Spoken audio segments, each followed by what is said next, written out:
Ok, c'est bon, on est en direct, c'est bon, ça a l'air de fonctionner pour le moment. N'hésitez pas à me dire dans le chat si jamais j'ai plus de son. Si jamais vous n'entendez pas l'un des intervenants, Samira, tu seras directement avec nous. J'ai pas eu le temps de te mettre derrière. Comme ça, on va commencer directement à 3. Hello. Est-ce que tout le monde s'entend? Très content pour la reprise. Pour l'instant, il y a Amine qui est connecté. Sur l'indicateur, moi j'ai 0 personne, mais j'ai dans le chat Amine qui me dit qu'il est là. Merci d'être là à chaque fois. Amine, qui fait partie de ma communauté sur ma chaîne YouTube en fait. Et qui passe à chaque fois, on est 6 personnes, ça va, les gens commencent à venir petit à petit. Comment vous allez, Rassam et Samira? Ça va? Vous avez passé une belle semaine? Écoute, début de semaine intensif, mais écoute, elle commence bien avec vous. Bah ouais. On va pouvoir échanger ensemble, on est très contents. Nous, on a pris quelques jours. Et toi Rassam, déjà, belle semaine. Belle semaine qui commence bien, dans la continuité des précédentes, là, avec le soleil qui est revenu. Donc, on est très heureux. Ça ne va pas durer, mais on est quand même très heureux. Apparemment, maintenant, on a eu aujourd'hui de sauvegarder en termes de soleil et de luminosité, en tout cas sur Paris, pour ceux qui sont sur Paris. Et ça devrait dégringoler à partir de demain pour atteindre, je crois, 4 degrés à partir de vendredi. Il va même un petit peu plus tard. Ça va? Un peu d'écho chez Mila. Qui est Mila? Ah ouais, Mila, on l'a pas. Chez Mika, ça doit être un peu d'écho chez Mika. Ouais, moi j'ai eu des gros problèmes en termes de micro. J'ai acheté un super micro Rode que j'ai acheté bonbon et qui ne fonctionne pas malheureusement quand j'essaie de faire des lives. J'essaie de mettre de l'argent pour faire du son de qualité, mais ça ne fonctionne pas du tout. Du coup, ça fait juste de l'écho ou est-ce que t'arrives quand même à entendre un petit peu. J'essaie de baisser le volume de mon son pour que ça soit un peu mieux. Mais n'hésitez pas bien sûr à me dire si c'est bon ou pas. Et ça fera partie du jour en plus. Le matos qu'il faut avoir pour peut-être faire de la diffusion pour diffuser du contenu. Pour pouvoir un petit peu faire l'influenceur, c'est un petit peu le thème d'aujourd'hui.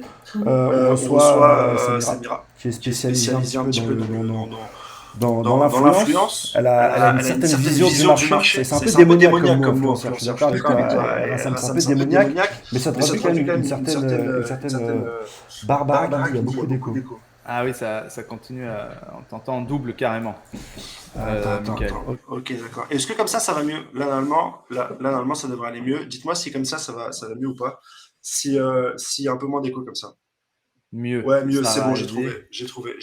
T'essaies de forcer avec ton micro quand même à le mettre en double ou quoi? Non, c'est qu'en fait, même dans OBS, t'as un micro et t'as le flux que je récupère de toi et Samira. Donc même là, à ce niveau-là, c'est compliqué. Donc en fait, pour être influenceur, une des autres questions, il faut être aussi assez bon techniquement sur tous les logiciels, sur tout le matos qu'il faut pour pouvoir un petit peu faire ce qu'on a envie de faire, en tout cas, diffuser du contenu. Ça, c'est le film. Ça aussi, c'est des choses qui peuvent arriver. Sayad. Ouais. Il te dit bonjour, Rassam. Bonjour. Il t'a dit bonjour aussi. Ouais, j'ai entendu. Donc on va essayer de traiter aussi, traiter tout ça. Comme je disais, en fait, Samira, elle a une vision du recrutement, elle a une vision des réseaux sociaux et elle croit à sa vision. Elle a monté sa boîte et on va essayer de répondre.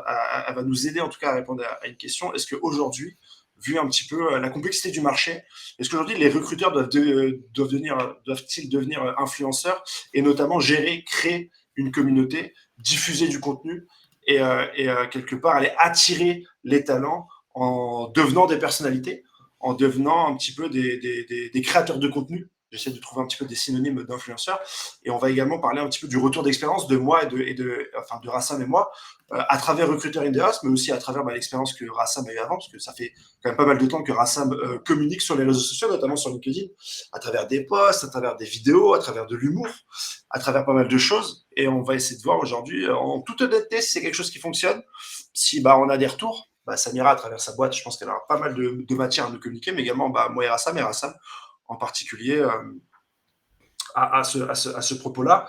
On va peut-être commencer par une présentation de Samira, qu'elle puisse nous présenter un petit peu déjà son parcours et voir déjà si on a des questions à ce moment-là. Bon, tout le monde me dit que ça va mieux au niveau du son, je suis très content, on va pouvoir faire un son avec une qualité sonore. Génial. Yes, franchement, ça fait plaisir. Super. Déjà, merci les gars pour l'invitation. Moi, effectivement, j'ai un pur parcours RH, très orienté recrutement, où j'en ai fait pendant pas loin de 20 ans. À la fois dans des grands groupes, on est dans des PME, essentiellement sur des profils sales, profils commerciaux et essentiellement aussi en immobilier. Et l'idée et l'essence de Richie, c'est quoi? C'est qu'effectivement, je misais énormément de budget, moi, dans l'achat d'espaces d'annonces, d'offres d'emploi, de communication RH, de vidéos corporate, avec toujours cette problématique, ou en tout cas ce constat, que c'était de plus en plus difficile d'attirer ma cible, en fait. Okay. Et la réflexion, en tout cas, et l'approche que je me suis faite, c'est pourquoi les sites traditionnels, en fait, j'attire plus, ou en tout cas, j'ai du mal à capter et à avoir des candidatures qui correspondent à mon besoin. Et en revanche, les réseaux sociaux, des plateformes comme Insta, comme TikTok, comme Snapchat, explosent, en fait. Et ma réflexion, en tout cas, mon constat, c'est pas ma réflexion, ça a été de me dire, c'est qu'effectivement, la façon dont les sites traditionnels, dont nous, recruteurs, dans notre communication RH, la façon dont on véhicule notre marque employeur, elle est beaucoup trop traditionnelle. Ah, bien sûr. Aujourd'hui, on a affaire à une génération qui consomme du contenu différemment, dont les usages, dont les codes ont complètement changé, alors que nous, recruteurs, on est resté encore il y a 20 ans. À l'ancienne, ouais. À l'ancienne, en fait, où finalement, tu vas essentiellement capter 2 canaux. Soit tu vas diffuser ton offre, tu attends que ta cible te réponde, soit tu vas les chasser sur des CV Tech. Là, depuis un peu moins de 10 ans, on utilise les réseaux sociaux, mais finalement, on fait tous la même chose. On met des posts, etc. Et c'est difficile, effectivement, d'aller capter aussi notre cible. Et aujourd'hui, je pense qu'on l'abordera plus profondément, en fait, par la suite. Bien sûr, c'est que la nouvelle génération, mais aussi nous, quelque part, on consomme l'information différemment, on consomme le contenu différemment, parce que les réseaux sociaux nous ont formatés à la consommer différemment. Et l'objectif à travers Richie, c'est avoir une plateforme qui est un peu hybride, qui est très orientée média. Parce que moi, je suis convaincue qu'aujourd'hui, les entreprises doivent fonctionner en médias et créer leur audience, qui va te permettre de créer ta propre communauté, mais dans une sphère, dans une bulle qui est dédiée au recrutement. Voilà. Et c'est quand tu as fait ce constat-là, à peu près à quelle époque tu as commencé à faire ton constat? Surtout depuis les 2-3 dernières années. Ok, d'accord. Qui coïncide notamment avec l'explosion d'Insta, d'Insta, ouais. Voilà. À l'époque de Facebook, on s'est peut-être pas encore rendu compte de la puissance des réseaux sociaux, mais c'est quand ils se sont multipliés, quand ils sont devenus un peu plus personnels, sur le téléphone surtout, parce que rappelez-vous, au début, les réseaux sociaux, c'était sur PC ou Mac, sur des pages web, et ensuite, c'est devenu beaucoup plus intrusif, puisque c'est directement sur le téléphone. Et donc, toi, tu as fait le constat et tu as décidé de parier dessus. Tu t'es dit, vas-y, je lâche tout. T'étais quoi? T'étais en CDI? T'as fait une rupture co? T'as dit, je lâche tout et... J'étais en DRH, ma dernière structure. J'ai tout lâché et je me suis lancée dans l'aventure. Parce qu'en fait, si tu veux, moi, parallèlement à mon activité, je fais pas mal de bénévolat où je vais à l'encontre des candidats. Tu vois, dans les missions locales, dans les maisons de l'emploi, etc. Et il y a une phrase qui m'a vachement impactée, en tout cas qui a résonné en moi. C'est qu'une fois, il y a un jeune candidat, pourtant il sortait d'école d'ingénieur et il me dit, attends, c'est hyper compliqué aujourd'hui. Tu veux commander une pizza, tu veux commander un taxi en 3 clics, tu as une application qui te permet, voilà. Pour moi, c'est beaucoup plus facile pour moi de créer un compte sur Snapchat et sur TikTok que sur LinkedIn. Voilà. Et là, ça a été hyper impactant pour moi et ça a confirmé ma vision finalement. C'est qu'aujourd'hui, on n'a pas d'autre choix que de s'adapter à la façon dont notre cible consomme l'information si on veut aussi le toucher dans notre approche du recrutement. Et donc, c'est prendre tout ce qui fonctionne sur les réseaux sociaux, le côté communauté, le côté influence, le côté format vidéo, le côté j'ai un feed, le côté j'interagis, pour permettre aux entreprises d'avoir leur propre social media room, en fait. Je suis une entreprise, je suis sur Richie, et donc je vais communiquer sur mes événements, je vais créer du contenu, on va le développer après avec notamment sur Assam, je vais créer du contenu, je vais créer mon audience, et je vais la développer pour peu à peu faire en sorte que cette audience, elle postule et elle aille jusqu'à l'acte de candidater dans mon entreprise. Est-ce que là, tu fais référence à l'époque Maison Pierre? Ouais. Maison Pierre. C'est quoi Maison Pierre? Si tu peux un peu m'introduire, moi je connais pas. C'est un promoteur immobilier en fait. C'est une grosse PME. C'est un promoteur immobilier qui est réparti au niveau national et j'étais en charge de toute la politique RH, mais surtout de la politique recrutement et marque employeur. Si tu es fan de rénovation et d'immobilier comme moi, tu connaîtrais. D'ailleurs, il faut qu'on discute un petit peu. Peut-être que tu as des bails. J'ai des bons contacts. Ouais. Pas de problème. Mais moi, ma question derrière ça, c'était est-ce que, en fait, que ce soit avant ou chez Maison Pierre, toi, tu avais déjà tenté des trucs de cet ordre-là ou c'était vraiment. Tu discutais avec les candidats du marché, ils te racontaient ça, tu étais consommatrice toi-même de réseaux sociaux et après, tu as fait le lien avec Richie ou est-ce qu'avant ça, tu avais déjà fait un projet ou deux un peu out of the box comme ça Out of the box. Non, j'avais pas fait de projet avant, mais c'est vraiment le retour de la réalité du terrain. Tu vois, le retour de la réalité candidat, en fait, dans la façon aujourd'hui dont ils recherchent un job, dans la façon dont ils communiquent et donc qu'ils attendent que les entreprises communiquent. Tu vois, à chaque fois que j'interrogeais un candidat, à la fin d'entretien, je posais la question, et je pense que beaucoup de recruteurs leur posent, comment vous nous avez connus? Et 9 fois sur 10, c'était pas du tout, en fait. C'était pas du tout par j'ai vu votre offre d'emploi, etc. C'était très souvent, j'ai vu votre com sur les réseaux sociaux qui était un peu différenciante. J'ai entendu un message, j'ai vu un pote à moi qui m'a parlé de vous, etc. Et donc, je me suis dit, voilà, aujourd'hui, si tu veux être visible, si tu veux aujourd'hui attirer ta cible candidat, t'as pas le choix que d'être visible. Et être visible, c'est aussi t'adapter à la façon de communiquer de ton candidat. Yes. Et comment, donc toi, en gros, tu leur dis à ces clients-là ou à ces entreprises, aujourd'hui, tu leur dis arrêtez les annonces, arrêtez les sites carrières, arrêtez les vidéos corporate, ou c'est quoi le plan que tu leur proposes en fait, à dérouler? Moi, j'ai peut-être une question avant dans le déroulé, de manière chronologique. C'est déjà toi, quand en tant que femme, tu quittes ton emploi de DRH qui offre quand même une certaine stabilité et tu es dans les clous, et tu dis vas-y, demain, je vais monter une boîte d'influenceurs. Et je crois plus aux influenceurs qu'aux outils traditionnels de recrutement. Ils disent quoi, les gens? Ils disent quoi ton entourage? Ils disent quoi tes amis? Ils disent quoi ta famille? Comment les gens... Parce que c'est avant-gardiste quand même. Si moi, demain, je me casse et que je dis à mon entourage, ouais, je veux devenir un influenceur, je pense que beaucoup vont me rironner. Avant les amis, tu as ton banquier qui te dit... Ouais, déjà, ouais, financièrement, tout ça, les enjeux, c'est... Non. Mais en fait, je pense que tu n'as pas de... je ne te lance pas dans un... je suis quelqu'un qui aime plutôt les risques, en fait. Tu vois, et je crois profondément à ma vision et à ma conviction. Et effectivement, tout dans notre environnement aujourd'hui me le confirme.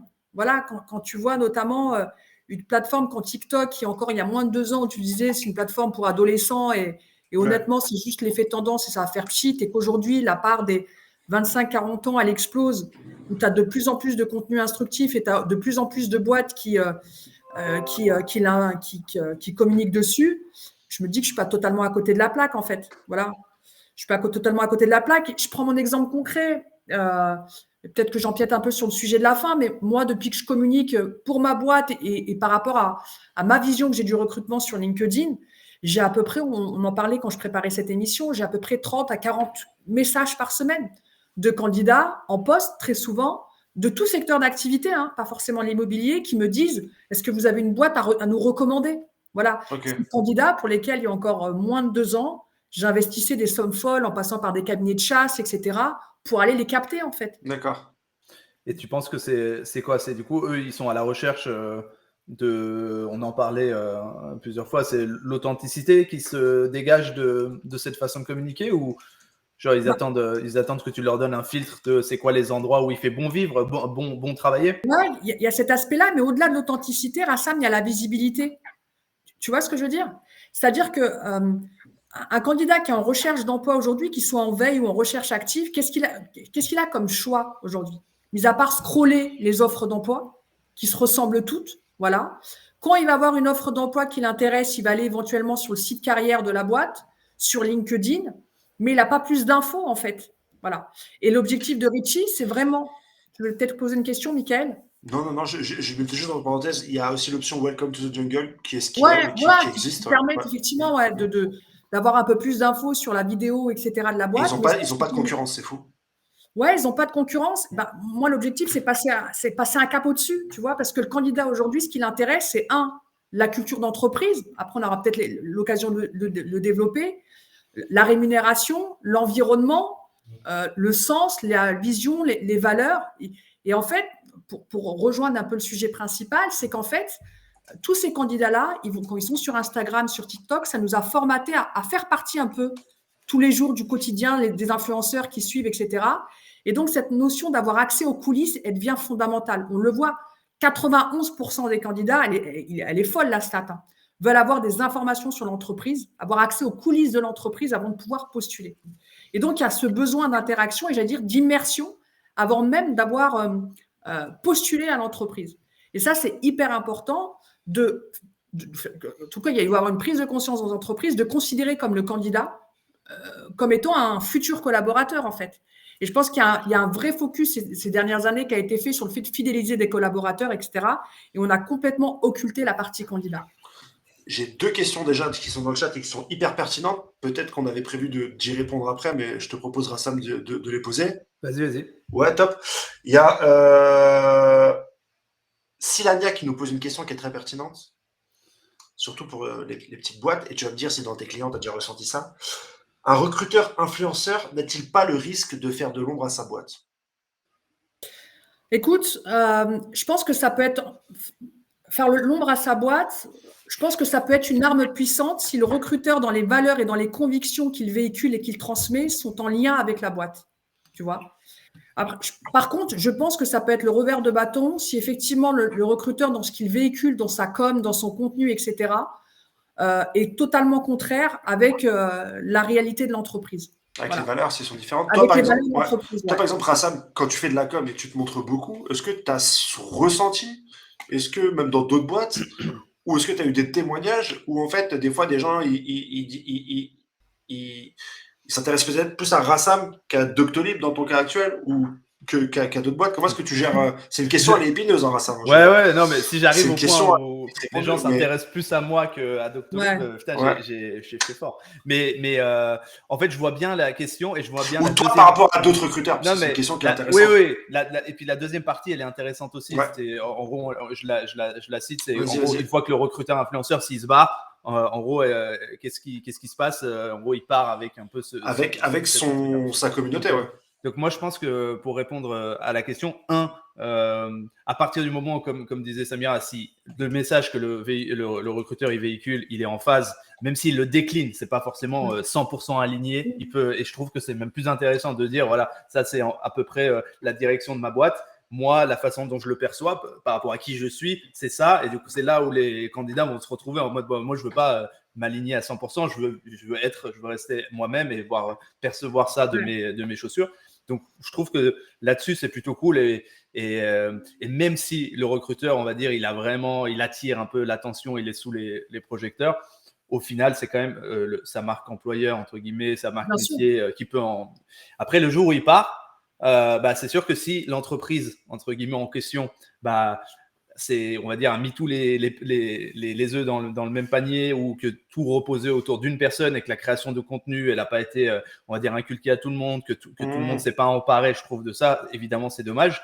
Et en même temps, tant pis et tant mieux pour le recruteur, parce que du coup, j'incite tous les recruteurs, s'ils ont envie de le faire, à le faire, parce que ça augmente sa marque personnelle. Bien et sûr. Samira, ce que tu disais, moi je le reçois et on en parlera peut-être plus tard, mais évidemment, je reçois aussi beaucoup de sollicitations pour d'autres jobs, mais aussi juste des candidats ou des gens qui vont simplement m'associer à ce contenu-là, et demain, ça va me permettre d'avoir une meilleure crédibilité, une meilleure audience, une autorité sur ce que je vais dire si je pars.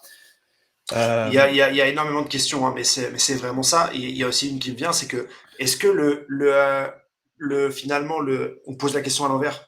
Est-ce que le recruteur, il va s'investir tout en sachant qu'il fait ça sur le compte de l'entreprise et qu'il va se tuer pour faire une communauté et qu'à la fin, il va changer de boîte et toute sa communauté ira au prochain recruteur? Est-ce que finalement, le métier d'influenceur n'est pas trop personnel pour être fait finalement pour une autre boîte quand tu bosses pour une autre boîte? En fait, tout dépend ce que tu mets derrière influenceur, Michael. Tu vois, moi, où je vais un peu nuancer ton propos, c'est qu'en fait, quand je parle du recruteur influenceur, c'est lui qui va créer la communauté, l'audience au service de l'entreprise.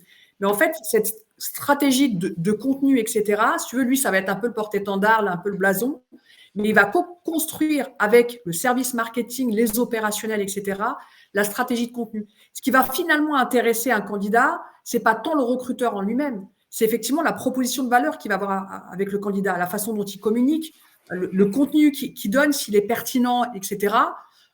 C'est plus ça aujourd'hui que le candidat va rechercher. Si demain tu mets un influenceur qui va te mettre des vidéos corporate à longueur de journée que le candidat il va retrouver partout, j'en vois pas l'intérêt. Ça, je suis d'accord, ça n'a pas d'intérêt. Mais moi, par exemple, je suis dans une boîte, je me déchire à faire vraiment du contenu.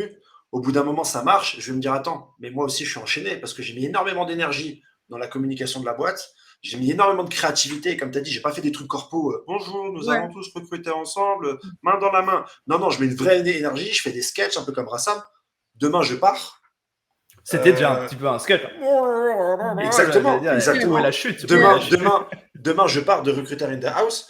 J'ai mis mon énergie dedans. Demain, Rassam, il part de chez Doctolib. Comment est-ce qu'on gère ça, en fait, en tant que personne qui a mis de l'énergie dedans? Après, c'est un peu le jeu, tu vois, c'est un peu le jeu de l'influenceur qui a gagné en notoriété, qui a réussi j'allais dire, à construire une audience, à construire une communauté.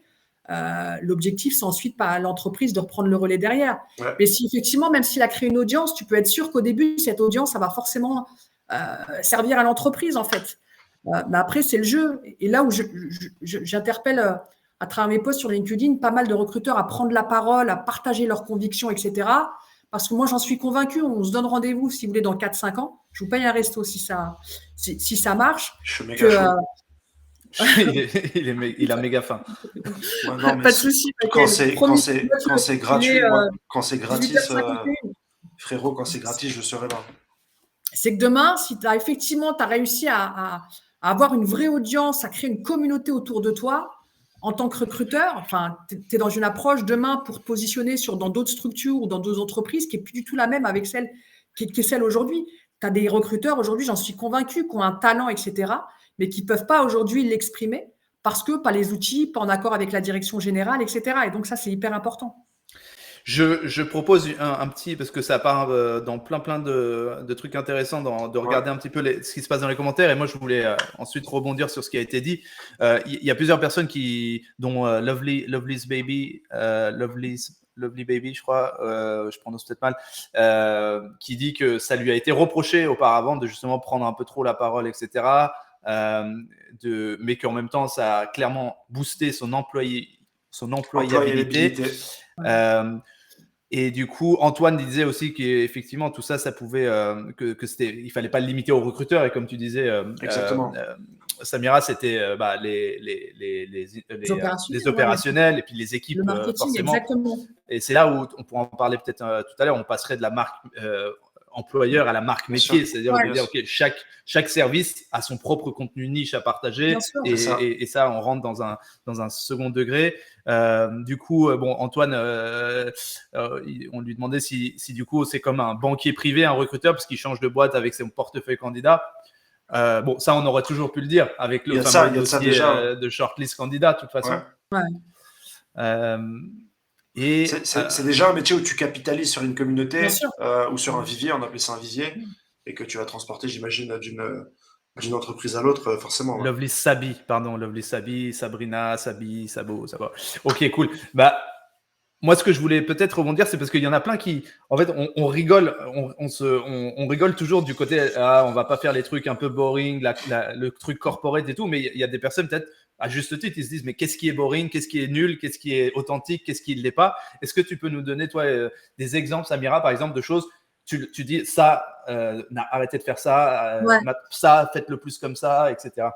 Écoute, en plus, ça tombe bien parce que tu m'as fait un peu de pub à ça, parce que je vais, à partir de la semaine prochaine, je vais diffuser une série de posts de tutos vidéo justement sur comment passer d'une vidéo, enfin en tout cas d'un format hyper corporate à un format un peu plus friendly en fait. Moi, ce que je peux reprocher, et en fait, mes clients aussi me disent, ouais, mais on a testé la vidéo corporate, mais on n'a pas forcément de retour, etc. Moi, je leur conseille fortement d'aller sur des plateformes comme TikTok, etc., où tu vois ce qui fonctionne. Ce qui fonctionne, c'est vraiment la vidéo hyper authentique, où tu as l'impression qu'effectivement, on va prendre un exemple concret sur la partie offre d'emploi. La partie offre d'emploi aujourd'hui, c'est des pavés de texte. Je pense qu'avoir une vidéo, tu as carrément le hiring manager qui va pitcher en 30 secondes, 1 minute son besoin dans un format qui est hyper vrai, ça aura beaucoup plus d'impact que les 30 lignes ou les 40 lignes, etc. Pourquoi? Parce que c'est con ce que je veux dire, mais déjà, tu mets un visage sur ton manager. Et donc, le candidat se dit, tiens, c'est peut-être lui mon futur boss, en fait. Donc, tu pars avec peut-être moins d'a priori. Et je pense que ça a été révolutionné, en tout cas, par les réseaux sociaux, ou notamment sur la partie vidéo, où tu as la personne avec son téléphone portable qui se filme, etc. Donc, tu sens qu'il y a un côté moins fake que quand tu as fait arriver toute l'équipe où le discours il est hyper formaté, où tu as le DRH, pour reprendre ton exemple derrière, qui te dit ouais, nous mettons l'humain au centre de notre stratégie, etc. Donc ça, le candidat n'y croit plus en fait, en se disant ouais, c'est bon, on l'a revu 15 000 fois, on sent que c'est fake, etc. Donc ça, c'est d'être le plus authentique possible, pas forcément investir dans… Mais c'est très dur de mettre des mots sur des automatismes qu'on a depuis le début quand on travaille. Et en fait, on tourne tous autour de mots-clés. Tête bien faite, adaptabilité, employabilité, dynamique. C'est dur d'aller se réinventer un vocabulaire, d'aller se réinventer une façon de parler pour dire que on vend tel poste et tel poste. On a tellement été formaté par mimétisme sur la même chose. Ouais. Comment se réinventer, comment trouver des mots différents pour dire que… Qu'est-ce que tu dirais, toi, si tu cherches demain un recruteur, par exemple, pour te réinventer? Fais le point sur, j'allais dire, ton besoin, ta culture d'entreprise. Moi, ce que je faisais avec mes opérationnels, c'est très souvent, quand on faisait point sur, quand on établissait le profil de poste, avait à peu près 40 compétences dont ils avaient besoin. Et je leur disais, je faisais une espèce de scorecard. C'est quoi les 3 éléments essentiels? Tu vois, si demain, tu en as 37 à virer, mais il faut t'en garder 3, c'est quoi les 3 éléments? Et c'est à partir de ça où tu vas créer ta trame offre d'emploi. Tu vois, où t'es pas obligé. Enfin, moi, je demande souvent aux recruteurs, et notamment dans ceux que j'accompagne, dites à vos opérationnels de pitcher leur offre d'emploi. Dites c'est quoi les trois compétences clés, les éléments clés qui font que pour un candidat dont ils recherchent l'expertise, ça va vraiment parler. Voilà. Et parce que du coup, au-delà de pouvoir comprendre ça, vouloir le faire, avoir le vocabulaire, etc., là, on parle de vidéo, on parle de face caméra. Est-ce que c'est aussi quelque chose qui peut, bloquer certaines personnes, de dire ouais, mais moi en fait, j'ai pas trop envie d'être face caméra, j'ai pas envie qu'on voit ma tête sur TikTok, j'ai pas envie de sortir du cadre pro entre guillemets, et rentrer dans la sphère. Et là-dessus, est-ce que du coup, tu essaies de les convaincre ou tu dis ok, juste faut trouver quelqu'un d'autre? Comment tu contournes ce blocage? En fait, si tu veux, moi, sur Ritchie, quand j'accompagne les entreprises, c'est pas forcément pour qu'ils aillent diffuser de la vidéo sur TikTok. Et la majorité des gens, ou en tout cas des clients qui viennent me voir, me disent, moi, je suis pas à l'aise avec Instagram et TikTok. Voilà. Et en fait, l'objectif, et c'est pour ça que j'ai créé aussi la plateforme, c'est que les entreprises viennent pitcher leur offre d'emploi dans un cadre qui est professionnel. Parce que tu as beaucoup de recruteurs qui disent TikTok, je suis mal à l'aise. Enfin, pour moi, c'est un autre format. C'est vraiment, si tu veux vraiment augmenter ta habilité sur TikTok, il y a une posture qui est assez particulière. Et là, l'objectif, c'est que tu es dans un cadre qui est purement dédié au recrutement, sur lesquels tu vas pouvoir faire des vidéos, mais c'est pas, si tu veux, la chorégraphie telle que tu peux avoir sur TikTok, etc. Parce que c'est ce que certains disaient dans les commentaires, que certains essayaient d'y aller, que ça marchait pas trop parce que justement ça faisait pas naturel. J'imagine que tu vois, si tu arrives et tu veux absolument trouver, je sais quoi, les chansons là, tu sais, moi quand je pense à TikTok, je vois au ralenti une vidéo Talking to the genre comment je vais faire, ok bon qu'est-ce que je vais mettre, je vais mettre cette vidéo, et là je pense que c'est là où c'est malaisant de ouf. Ça donne des boomers qui vont employer les codes des plus jeunes et ça va donner un truc claqué au sol. Et il n'y a pas vraiment d'exemple d'entreprises qui se sont démarquées ou qui ont réussi à faire un buzz peut-être sur TikTok, enfin, à ma connaissance. Comment est-ce que tu fais, quel conseil tu donnes pour ne pas tomber dans le ridicule, dans le cringe, dans le… Moi, déjà, c'est éviter de faire des chorégraphies, etc. Tu vois, déjà, quand je parle Arrêtons les chorégraphies. Non, mais c'est clair. En fait, quand je parle de format authentique, c'est effectivement fait le point sur ta culture d'entreprise. On parlait, Rassam, je me souviens quand je t'avais interviewé, c'est de partager des moments de ta boîte qui fait que le candidat se dit, tiens, je suis un peu dans la boîte, en fait. Partager des réunions, communiquer, apporter de la valeur en communiquant faisant des tutos vidéo, comment préparer ton entretien, comment développer des compétences, on l'abordera après, dans le domaine de la logistique, comment va évoluer le métier de commercial immobilier d'ici 4-5 ans. Tout ça dans des formats vidéo pour que le candidat puisse se dire, tiens, je suis dans un cadre qui est vraiment dédié, je suis dans un environnement qui est vraiment dédié à l'emploi, à l'employabilité, mais dans un cadre user-friendly, mais qui correspond à la façon dont aujourd'hui j'ai accès et je consomme de contenu. Voilà. Mais ça, moi, je vois par rapport à mes clients, quand ils pitchent leur offre d'emploi, avant, on était dans un discours qui était très corporate, en fait. Et là, c'est vraiment, voilà, je fais passer un message. Voilà, salut, je recherche sur mon poste un responsable logistique. Si tu es intéressé, swipe et pose ta candidature. Ne serait-ce que ça, c'est déjà un premier pas par rapport à tout ce qu'on peut trouver aujourd'hui sur les sites traditionnels. as plus de clients, typiquement des grands groupes un peu à l'ancienne qui ne savent pas, ou justement, parce que je me suis dit, naturellement, les recruteurs en scale-up, start-up qui écoutent, ils se disent, oui, mais ok, bah, en plus, moi, mes founders et tout, ils pourraient carrément le faire, ils sont de cette génération, ils comprennent qu'il faut pas parler trop bullshit et tout. C'est qui ceux qui te contactent le plus souvent et comment tu… Ouais. Aujourd'hui, ceux qui me contactent le plus souvent, c'est des PME. Tu vois, c'est des PME qui ont un gros manque de visibilité, qui me disent, voilà, moi, aujourd'hui, mes candidats, en tout cas, je suis en concurrence directe avec les grands groupes et j'ai du mal à me démarquer du lot, en fait. On a essayé Instagram, mais on a fait quelques posts, ça n'a rien donné. Les sites d'emploi, c'est extrêmement compliqué aujourd'hui. Et donc, on a besoin d'avoir une approche en termes de communication RH et en termes de recrutement qui correspond aujourd'hui aux nouveaux usages, à l'ère du temps, etc. Parce qu'on a l'impression d'être un peu décalé de la réalité et du monde dans lequel les candidats, en tout cas, vivent. Donc, c'est plus ça. Alors peut-être avant d'ouvrir la boîte à idées de comment on crée ce contenu, jusqu'où on peut aller, quelles sont les choses qu'on a déjà vues et ce qu'on pourrait essayer de faire, peut-être juste pour bien comprendre techniquement la plateforme, tu peux peut-être nous faire un petit passage de A à Z en comment ça se passe. Tu disais que tu amènes les gens dans un cadre un peu déjà, c'est des templates de vidéos que tu leur proposes, comment c'est toi qui vas les poster sur les réseaux sociaux, qu'est-ce que tu fais pour eux, qu'est-ce qu'ils font eux de leur côté Alors, absolument. En fait, si tu veux, et j'aurais peut-être dû commencer par ça, l'essence même de Ritchie, c'est d'avoir une plateforme qui est très orientée candidat. Parce que quand tu regardes la majorité des plateformes de recrutement, elles ont très souvent été conçues avec une vision et une approche recruteur, en fait. Elles ont été conçues pour faciliter le travail du recruteur, etc. Ce qui fait que tu as beaucoup de tâches qui ont été automatisées. Et ce qui a fait, c'est que tu n'as plus trop d'interaction entre le recruteur et les candidats. C'est ce qui nous est reproché aujourd'hui.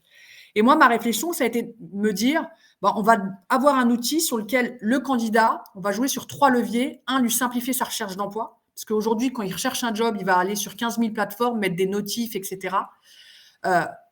Lui donner des informations sur son emploi et son employabilité, parce que pour moi, c'est le vrai levier. Et on parlera de stratégie de contenu et de marque métier tout à l'heure. Et puis, dans un cadre, en tout cas, dans un format qui correspond à son domaine. Ou en tout cas, qui correspond à la façon dont il consomme le contenu. Donc, le candidat, quand il s'inscrit aujourd'hui, il va aller, je vais prendre un exemple concret, il va aller en immobilier et automatiquement, il va matcher avec toutes les entreprises qui sont dans l'immobilier. Et les entreprises, aujourd'hui, elles ont un accès direct à Ritchie. Je sais pas, je suis demain une boîte en immobilier, je vais créer mon compte entreprise sur lequel je vais pouvoir automatiquement partager du contenu, créer des événements, aller dans une CVTech de candidats, envoyer à toute la communauté immobilier, voilà, j'organise un événement où je vais faire un sondage, etc., pour voir comment son audience réagit. Voilà. Et en fait, moi, je les aide, je les onboard, on fait un point, on fait un audit sur leur culture d'entreprise, leur marque employeur, etc. Je les forme à la création de stratégies de contenu sous le format Ritchie, entre guillemets. Et ensuite, c'est elles, avec les équipes marketing, qui ensuite alimentent, en fonction de leur contenu, de leurs priorités, de leurs besoins, automatiquement la propre plateforme. Ok. Mais tu tombes pas autour des mêmes valeurs à chaque fois, si on doit parler vrai. Est-ce qu'il y a une entreprise déjà qui t'a étonné par ses valeurs, par sa proposition? C'est pas tout le temps, nous on est dynamique, on est leader sur notre marché, on est proche des clients.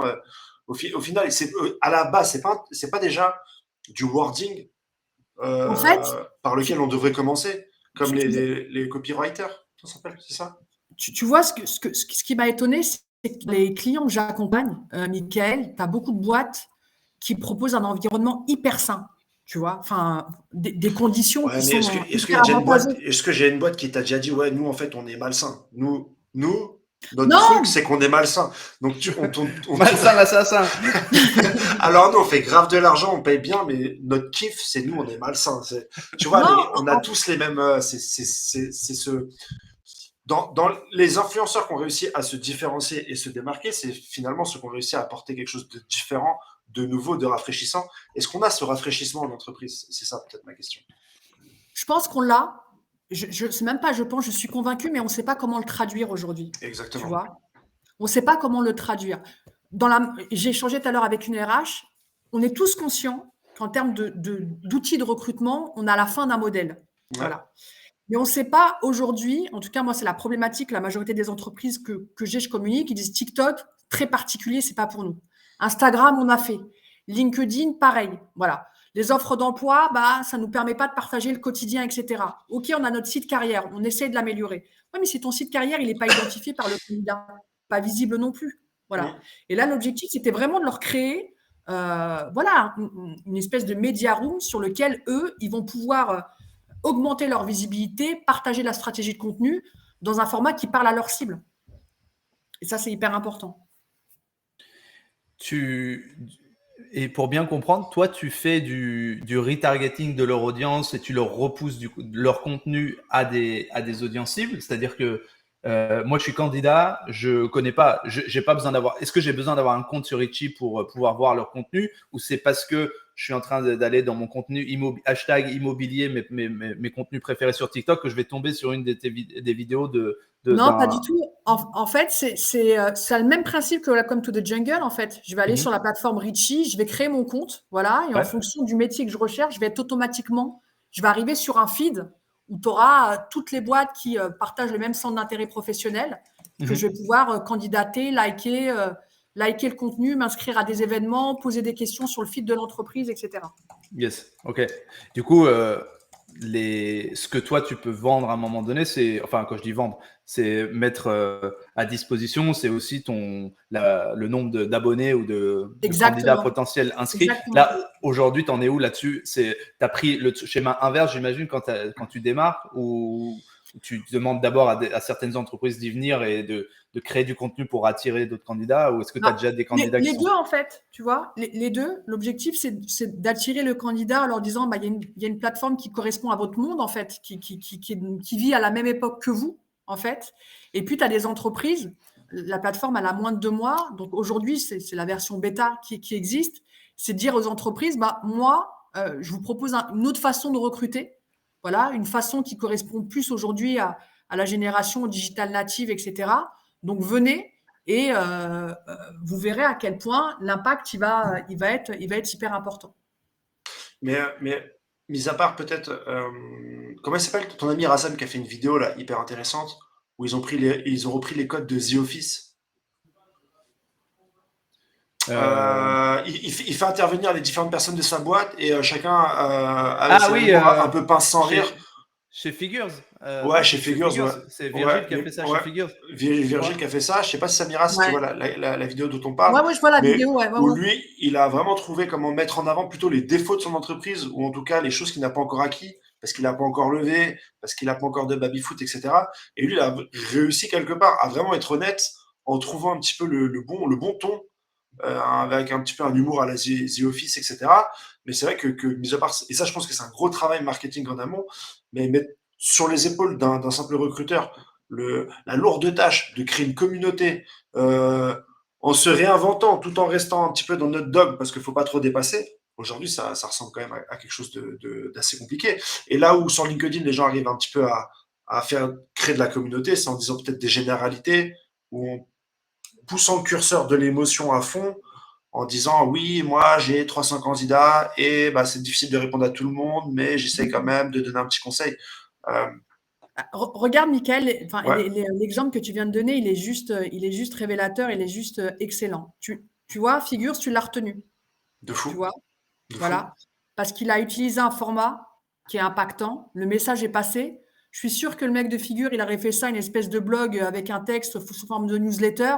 Pas sûr que tu aurais retenu le truc. Non, c'est sûr. En fait, il a fait ce format-là sur lequel il est hyper authentique, il est hyper transparent. Et en fait, c'est exactement le même processus et la même approche que je dis à des recruteurs. Okay. Tu me dis, ouais, mais le recruteur, il n'aura pas le temps, etc. C'est pas une question j'ai le temps ou j'ai pas le temps, en fait. C'est qu'à partir du moment où ta cible fonctionne comme ça, tu n'as pas d'autre choix. Pour donner un exemple, je vais reprendre l'exemple de TikTok. Il y a TikTok, il y a moins de 2 ans, on disait, ouais, c'est un réseau pour adolescents, tu verras, dans 2 ans, il n'existera plus, etc. C'était un réseau qui était dédié aux 16-24 ans. Tu vois, aujourd'hui, la proportion des 25-40 ans, elle est en train d'exploser sur TikTok. Et au-delà de ça, tout ce qui est contenu éducatif, instructif, augmente aussi sur TikTok. Parce que les entreprises ont parfaitement conscience qu'aujourd'hui, si elles veulent que le message, que ce soit sur leur marque produit, mais aussi sur leur communication RH, et on ne va pas y échapper, elles n'ont pas d'autre choix que de rentrer dans ce moule-là, en fait. Voilà. Donc, ce n'est pas une question, ouais, j'ai pas le temps, j'ai le temps, j'ai pas le temps, j'ai le temps.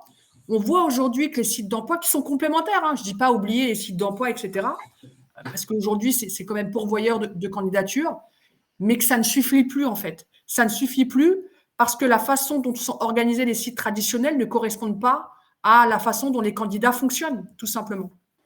Mais un point qui est intéressant, je pense que tu soulignais en gros, Michael, c'est que l'angle et le ton que tu dois choisir pour sont plus importants, te démarquer, deviennent. Ouais, en gros, tu as le format, tu as la plateforme, tu as le contenu, où est-ce que tu l'envoies, et après, tu as vraiment quel message. Alors, ça peut être tourné dans le côté humour ou pas, mais il y a un truc auquel moi je crois totalement, c'est à un moment donné raconter en fait concrètement en étant authentique ce qui se passe. Et comme tu disais, les gens veulent voir comment les gens vivent au quotidien, et pas forcément demander à quelqu'un de raconter comment c'est son quotidien pour aller un peu plus loin. Ça peut être un premier truc, mais pourquoi pas, boum, tout de suite mettre les caméras sur la 100% réalité sans filtre d'une réunion, d'une discussion en interne. Je viens de sortir d'un...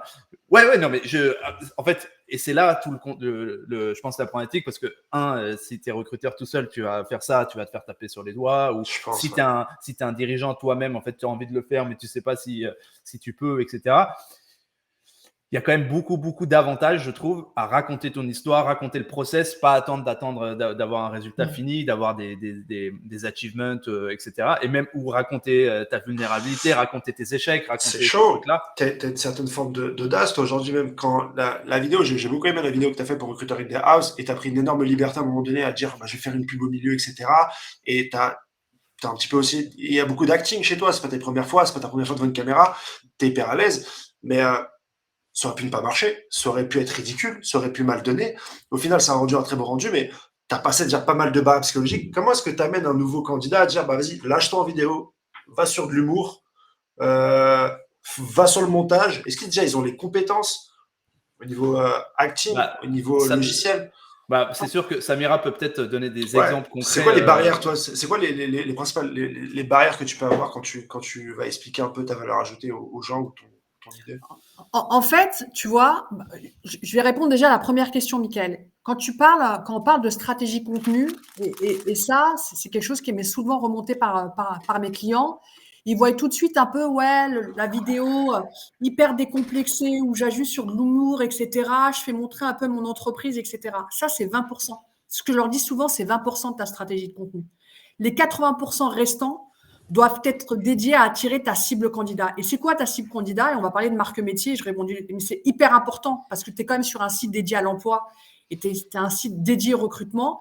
Ta cible candidat, c'est en gros, aujourd'hui, je vais créer une stratégie de contenu qui va faire en sorte que l'expertise dont j'ai besoin, les compétences métiers dont j'ai besoin, je prends un exemple concret. Si je sais qu'aujourd'hui, les 3/4 de mes recrutements sur l'année 2022, ça va être le public sales, ma stratégie de contenu, ça va faire en sorte de créer du contenu qui va parler à cette cible. Quand tu sais que l'employabilité et notamment le développement des compétences, c'est le sujet. Moi, je conseille et je les aide, j'aide mes clients là-dessus.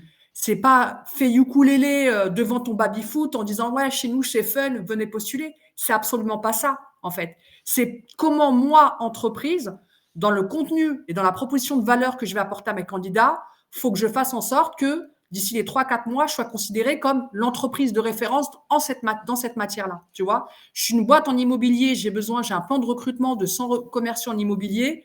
Il faut que dans ma stratégie de contenu, à la fois dans la forme et dans le fond, les futurs commerciaux immobiliers qui sont en veille, qui sont en recherche active, qui se posent des questions sur les compétences, sur l'évolution, sur la vision de leur marché, considèrent ma boîte comme étant une référence de façon à ce que demain, ils viennent postuler chez moi. C'est ça la stratégie de contenu. C'est pas je fais du team building à la plagne, c'est sympa, etc. Quand tu sais que les 3/4 de tes collaborateurs qui sont avec toi sur la photo, ils sont sur les CV Tech.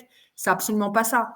Et Richie, je l'ai créé surtout pour ça. Quand je te parlais tout à l'heure de faire en sorte que le candidat soit au centre de la plateforme, moi, j'ai besoin, je l'ai été comme moi quand j'ai quitté mon dernier job, je me suis dit, aujourd'hui, demain, si je me remets sur le marché, quelles compétences je dois développer? Est-ce que je suis employable? Est-ce que moi, mon profil, si je dois me comparer avec d'autres RH sur le marché, c'est ça les candidats dont ils ont besoin aujourd'hui. On se pose des questions sur la partie reconversion professionnelle, etc. Moi, je vais pouvoir avoir un outil qui, en 3 clics, me permet d'avoir du contenu qui m'intéresse pour pouvoir m'auto-former, avoir accès à des événements et éventuellement à des entreprises qui m'intéressent sans passer ma journée à scroller des offres d'emploi qui ne veulent plus rien dire pour moi. L'essence et en tout cas la vision de la plateforme, c'est ça. Si tu veux, le fer de lance et le maître mot, moi, que je dis à mes entreprises, c'est votre proposition de valeur, votre contenu, c'est vraiment la formation et le développement des compétences. C'est ce qui fera que demain, tu choisiras l'entreprise A à l'entreprise B. Ce n'est pas forcément sur le côté team building et tout ça. Mickaël, les candidats, ils s'en méfient vachement. Les côtés baby-foot, etc., c'était bien encore il y a 4-5 ans. Maintenant, on a passé un autre level. Je suis d'accord avec ça. Je pense que comme tu dis, en gros, les pourcentages, ils peuvent varier d'un contexte à l'autre, mais il y a une partie, je pense, important de montrer qu'il y a du fun, entre guillemets, que les gens s'amusent et il y a plusieurs façons de le faire. Il y a une partie humour, entre guillemets, où tu peux utiliser un contenu sérieux et de le détourner pour machin, ça existe. Mais comme tu dis, je pense que s'il y a des entreprises qui sont pas à l'aise pour le faire, au moins la base commune, c'est voilà, il y a des gens chez vous, il y a des experts, il y en a d'autres qui forment des gens là où presque il y a des endroits où vous êtes nuls. Dites-le, tu vois, à la limite, en mode, nous, on est à l'ouest sur ça. Regardez, là, on est en galère sur les 6 derniers mois. On n'a pas réussi sur tel métier à faire un truc parce qu'en fait, il nous manque cette ressource. Et comme tu disais, je pense que mais en fait, c'est un peu la stratégie beaucoup des copywriters pour créer de l'engagement. Tu sais, un peu le top of funnel, ton contenu top, niche, machin, middle, etc. Je veux bien que tu le détailles ça, en quelques mots. En gros, c'est dire peu importe. En gros, pour faire de l'engagement, tu peux pas que faire, par exemple, vas-y, je parle des mangas. Toi, t'es chaud sur les mangas. Je connais tellement pas que je me suis dit, c'est des mangas. Voilà. Imagine, bon, là, t'as ton truc là, t'as Henrik. Les gens ils sont chauds sur Henrik parce que là c'est très niche, tu vois. Mais admettons que tu veuilles aller sur un sujet un peu plus loin, tu vas avoir je sais pas 60% de ton contenu, 70% de ton contenu qui va être très niche manga. Après tu vas te dire ok ceux qui aiment le manga, ils aiment bien aussi j'en sais rien, les sodas à bulles là, je sais pas, les trucs coréens, je sais pas quoi. Ça marche plus sur les réseaux sociaux maintenant, il faut être tellement spécialisé que même moi je peux pas parler de tous les mangas. Si je parle de One Piece, je vais faire des vidéos à 30 000, 40 000. Si demain, je parle d'un autre manga qui est très proche, Naruto, l'audience, ça va plus me suivre. L'algorithme, il est fait pour que tu te spécialises vraiment dans un domaine, en tout cas au début, quoi.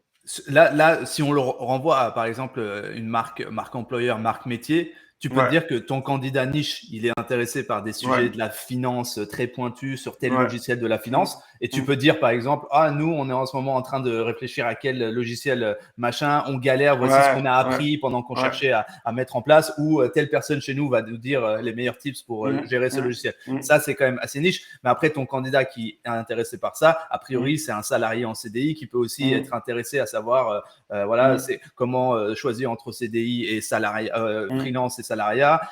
Et c'est aussi potentiellement un père de famille qui peut kiffer le sport et le foot. Et en fait, c'est aussi juste comprendre que une personne, elle engage de manière un peu 360 sur du contenu. Et que du coup, en tant qu'employeur, tu peux aussi capter pas que la première niche métier, mais aussi la niche un peu entreprise et puis même la sphère perso. Et je pense que c'est ça qui peut être… C'est vrai.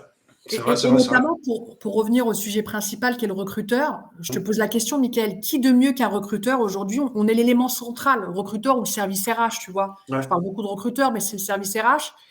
Qui de mieux que le recruteur a une vision sur les compétences demandées sur le marché, a une vision sur l'évolution du métier, en tout cas sur la façon dont un candidat doit se comporter en entretien, voilà, sur les compétences qu'il doit mettre en avant, etc. Et tout ça, pour moi, c'est une richesse. Et c'est une expertise que tu dois traduire en création de contenu. Tu as beaucoup de RH qui me disent « Ouais, mais je ne sais pas comment aborder le sujet, etc. » Et donc, tu fais simplement une espèce de travail d'introspection. Moi, le client que j'accompagne, notamment, il est dédié au service à l'éducation. Et elle me dit voilà, nous, d'ici 4-5 ans, du fait de la digitalisation, il y a des postes qui vont évoluer, qui vont être amenés. On forme déjà nos collaborateurs, etc. Et c'est ça que tu dois transmettre aujourd'hui à ta cible marché. De façon à ce que se disent, tu vois, cette boîte qui a encore 2 semaines, je ne la connaissais absolument pas parce que c'est une PME de 200 collaborateurs. J'aime bien leur approche, j'aime bien la proposition de valeur, en tout cas le contenu qu'elle m'apporte, parce que moi, ça me permet aussi de m'auto-former ou en tout cas d'avoir une vision sur mon marché. Il y a une question qui demande si ça concerne plutôt les startups cabinets que les grands groupes, parce que a priori les grands groupes peut-être plus jouent la politique de l'autruche sur le sujet du recrutement. Est-ce que toi tu as vu une différence entre les entreprises avec qui tu parles? Je trouve que les startups et les PME avec lesquelles j'ai pu échanger, notamment les PME que j'onboard en ce moment, c'est beaucoup plus authentique, transparent qu'un grand groupe. Un grand groupe, c'est hyper limité. Tu vois, tu as l'impression que tu as beaucoup plus de moyens, etc., mais que c'est très procédurier en interne, en fait. Et notamment les RH que j'ai pu avoir, avec lesquels j'ai pu échanger en grand groupe, me disent on adore le concept, sauf que nous, on sait qu'au niveau de la direction générale, et même beaucoup sur les PME, ça passera pas. Ça passera pas parce qu'il y a effectivement encore cette culture du secret, etc. Mais j'allais dire… Des process, ouais. Ouais, tu as des process et puis tu as effectivement ce besoin, ce que je peux comprendre aussi, ce besoin de maîtriser la communication. Mais ces entreprises-là, on se donne rendez-vous dans 2-3 ans et tu verras. Enfin, on y est déjà en plein dedans, en fait. Ouais. On est déjà en plein dedans. Une des raisons pour lesquelles les boîtes aujourd'hui ont des difficultés à recruter, c'est qu'on vit, nous, recruteurs, dans un monde, en tout cas dans notre façon de communiquer, et les candidats sont dans un autre, en fait, ont d'autres attentes et consomment différemment. Oh, c'est totalement juste. La transparence entre guillemets qu'il faut essayer d'inculquer et d'avoir, j'imagine qu'elle est pas simple parce que en gros il y en a plein qui doivent se dire je peux pas parler de ça parce que je vais paraître comme faible, je vais paraître comme je sais pas où je vais, ou etc. Versus j'ai l'impression en fait la plupart des influenceurs justement quand ils parlent de comment ils ont réussi à augmenter leur audience, c'est en montrant en étant, comment dire, parce que tu as cette théorie de, oui, tu peux écouter quelqu'un, être super inspirant, la personne est inspirant et incroyable, elle a l'air de tout réussir et tu un peu, tu deviens fan de cette personne, mais du coup, tu le mets un peu sur un piédestal et tu l'idolâtres, mais du coup, tu vas pas te sentir proche ou tu vas pas relate. Alors que c'est les mêmes personnes quand elles commencent à, tu vois, montrer, voilà, je suis en dépression, j'ai pleuré, je me suis trompé, j'ai fait ça, je sais pas quoi faire, dites-moi, aidez-moi, etc. Ouais. Et les gens se disent, ok, la personne elle est un peu comme moi. Elle est accessible, elle est comme moi. C'est accessible. Et je pense que au niveau entreprise, de se dire par exemple qu'un recruteur, on en a beaucoup parlé avec Samira, les recruteurs sont accessibles. C'est vrai qu'aujourd'hui, avec les ATS, les trucs, tu postules, c'est un peu pour avoir un vrai recruteur au téléphone, genre même 5 minutes pour discuter, genre en mode concrètement comment ça se passe et tout. C'est chaud parce que nous, on n'a pas le temps non plus, c'est compliqué. Mais s'il y a du contenu qui permet un petit peu de donner ce premier truc, tu vois. D'humaniser la relation que tu avais. Enfin, le fait, moi, je crois beaucoup au format vidéo et c'est pour ça que c'est un format qui pose de plus en plus. C'est que ça va faire appel chez toi à des émotions. Le fait de voir ton futur boss t'expliquer l'offre d'emploi, en tout cas ce besoin, la démarche, elle est complètement différente que quand tu scrolles et que tu lis le pavé de texte. Et là, et tu verras, parce que moi, c'est une problématique qui revient souvent, etc. On va avoir, le métier de recruteur, il va évoluer dans le sens où je pense que, on en parlait aussi avec Rassam, tu vas avoir de plus en plus d'entreprises qui vont créer des espèces de pools de talent marketing, où tu vas avoir des équipes qui vont être dédiées à aller chercher du lead candidat, à créer, un peu comme les marques font aujourd'hui sur la partie produit, à se dire, tiens, mon audience, elle est où? Mon audience, c'est qui? Et quelle stratégie de contenu je vais créer pour aller chercher du lead candidat qui ensuite, à partir du moment où ce lead candidat, je vais un peu créer une espèce de stratégie de nurturing. Et à partir du moment où ce lead candidat, il devient chaud, je le confie à un recruteur qui, lui, va être en charge de l'analyser, la compétence, le matching, l'adéquation, métier, entreprise, etc.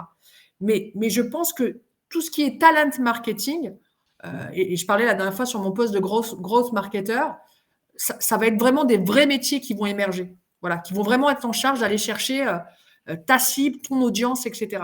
Et pourquoi moi je crois vachement au format vidéo? Parce que je suis convaincu, Michael Rassam, que l'entreprise aujourd'hui, elle doit fonctionner comme un média, en fait, comme une audience.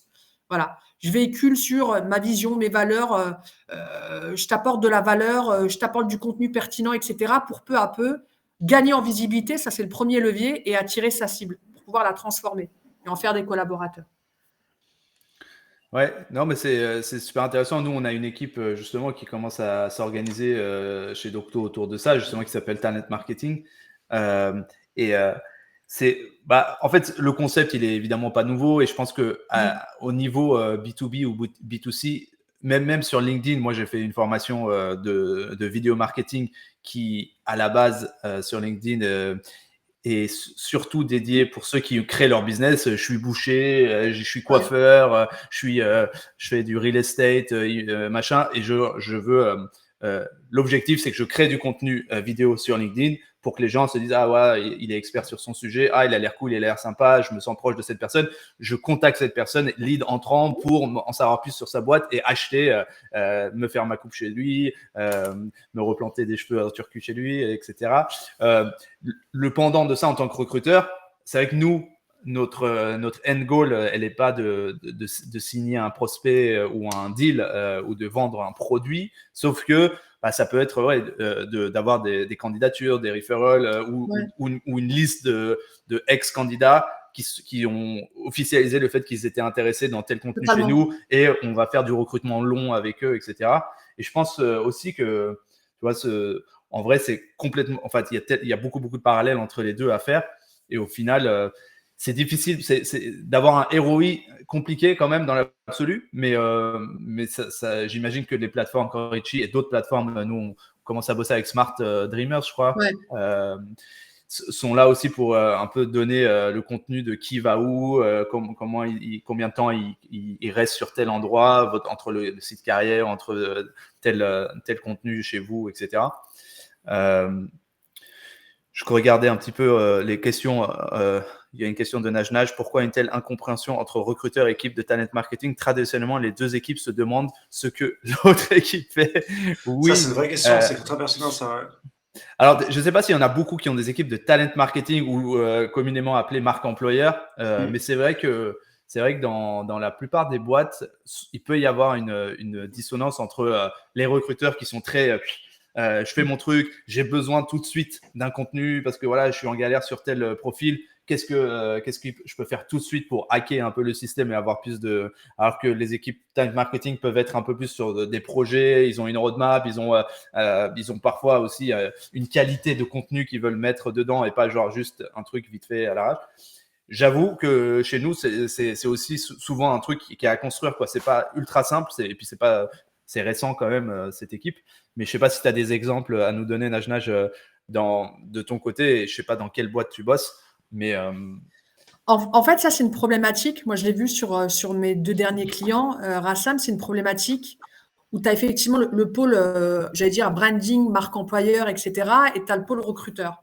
Et là, où c'est l'énorme connerie, c'est que pour moi, si tu veux, ce pôle talent marketing doit être alimenté par l'expertise à la fois des opérationnels et du recruteur.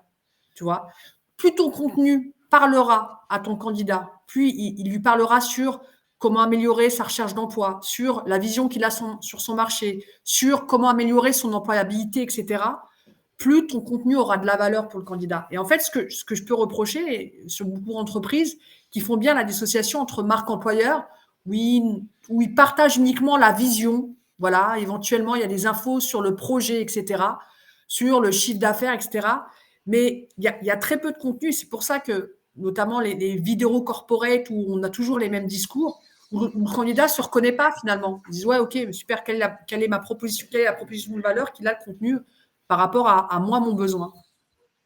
Parce que c'est exactement ça, parce que j'ai l'impression qu'aujourd'hui, quand les entreprises font de vidéo marketing, c'est plus pour on doit le faire, on essaye de faire le moins de boulettes possible pour pas se faire engueuler par notre hiérarchie, plutôt qu'on va faire une vidéo qui va faire le buzz ou qui va intéresser les candidats en fait. Et donc du coup, ça donne des discours trop serrés, du taille S, et il n'y a rien qui en sort en fait. Mais le patron, en la regardant, il va dire ah bah c'est bien, ça me plaît.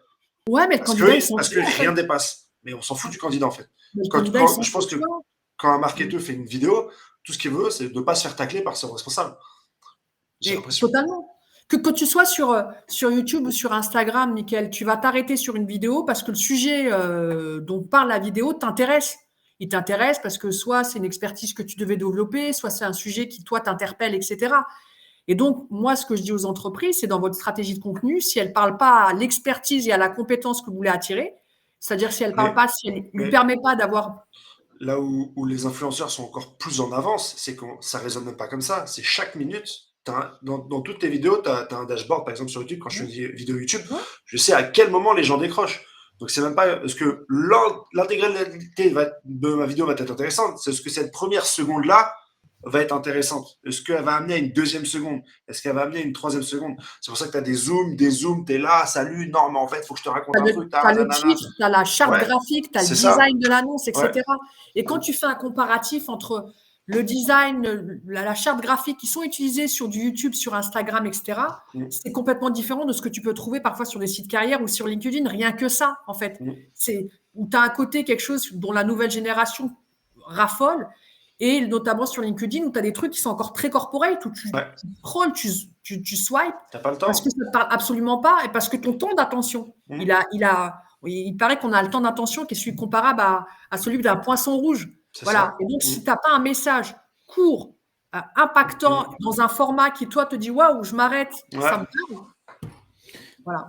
Toi, Michael, pour créer ton contenu et itérer ce contenu-là justement sur tes followers là, sur ta chaîne Henrik, t'as fait quoi? T'as essayé de comprendre ce qui allait les intéresser? C'est quoi un peu les 2-3 hacks que t'as fait pour qu'ils regardent tes vidéos jusqu'au bout, genre?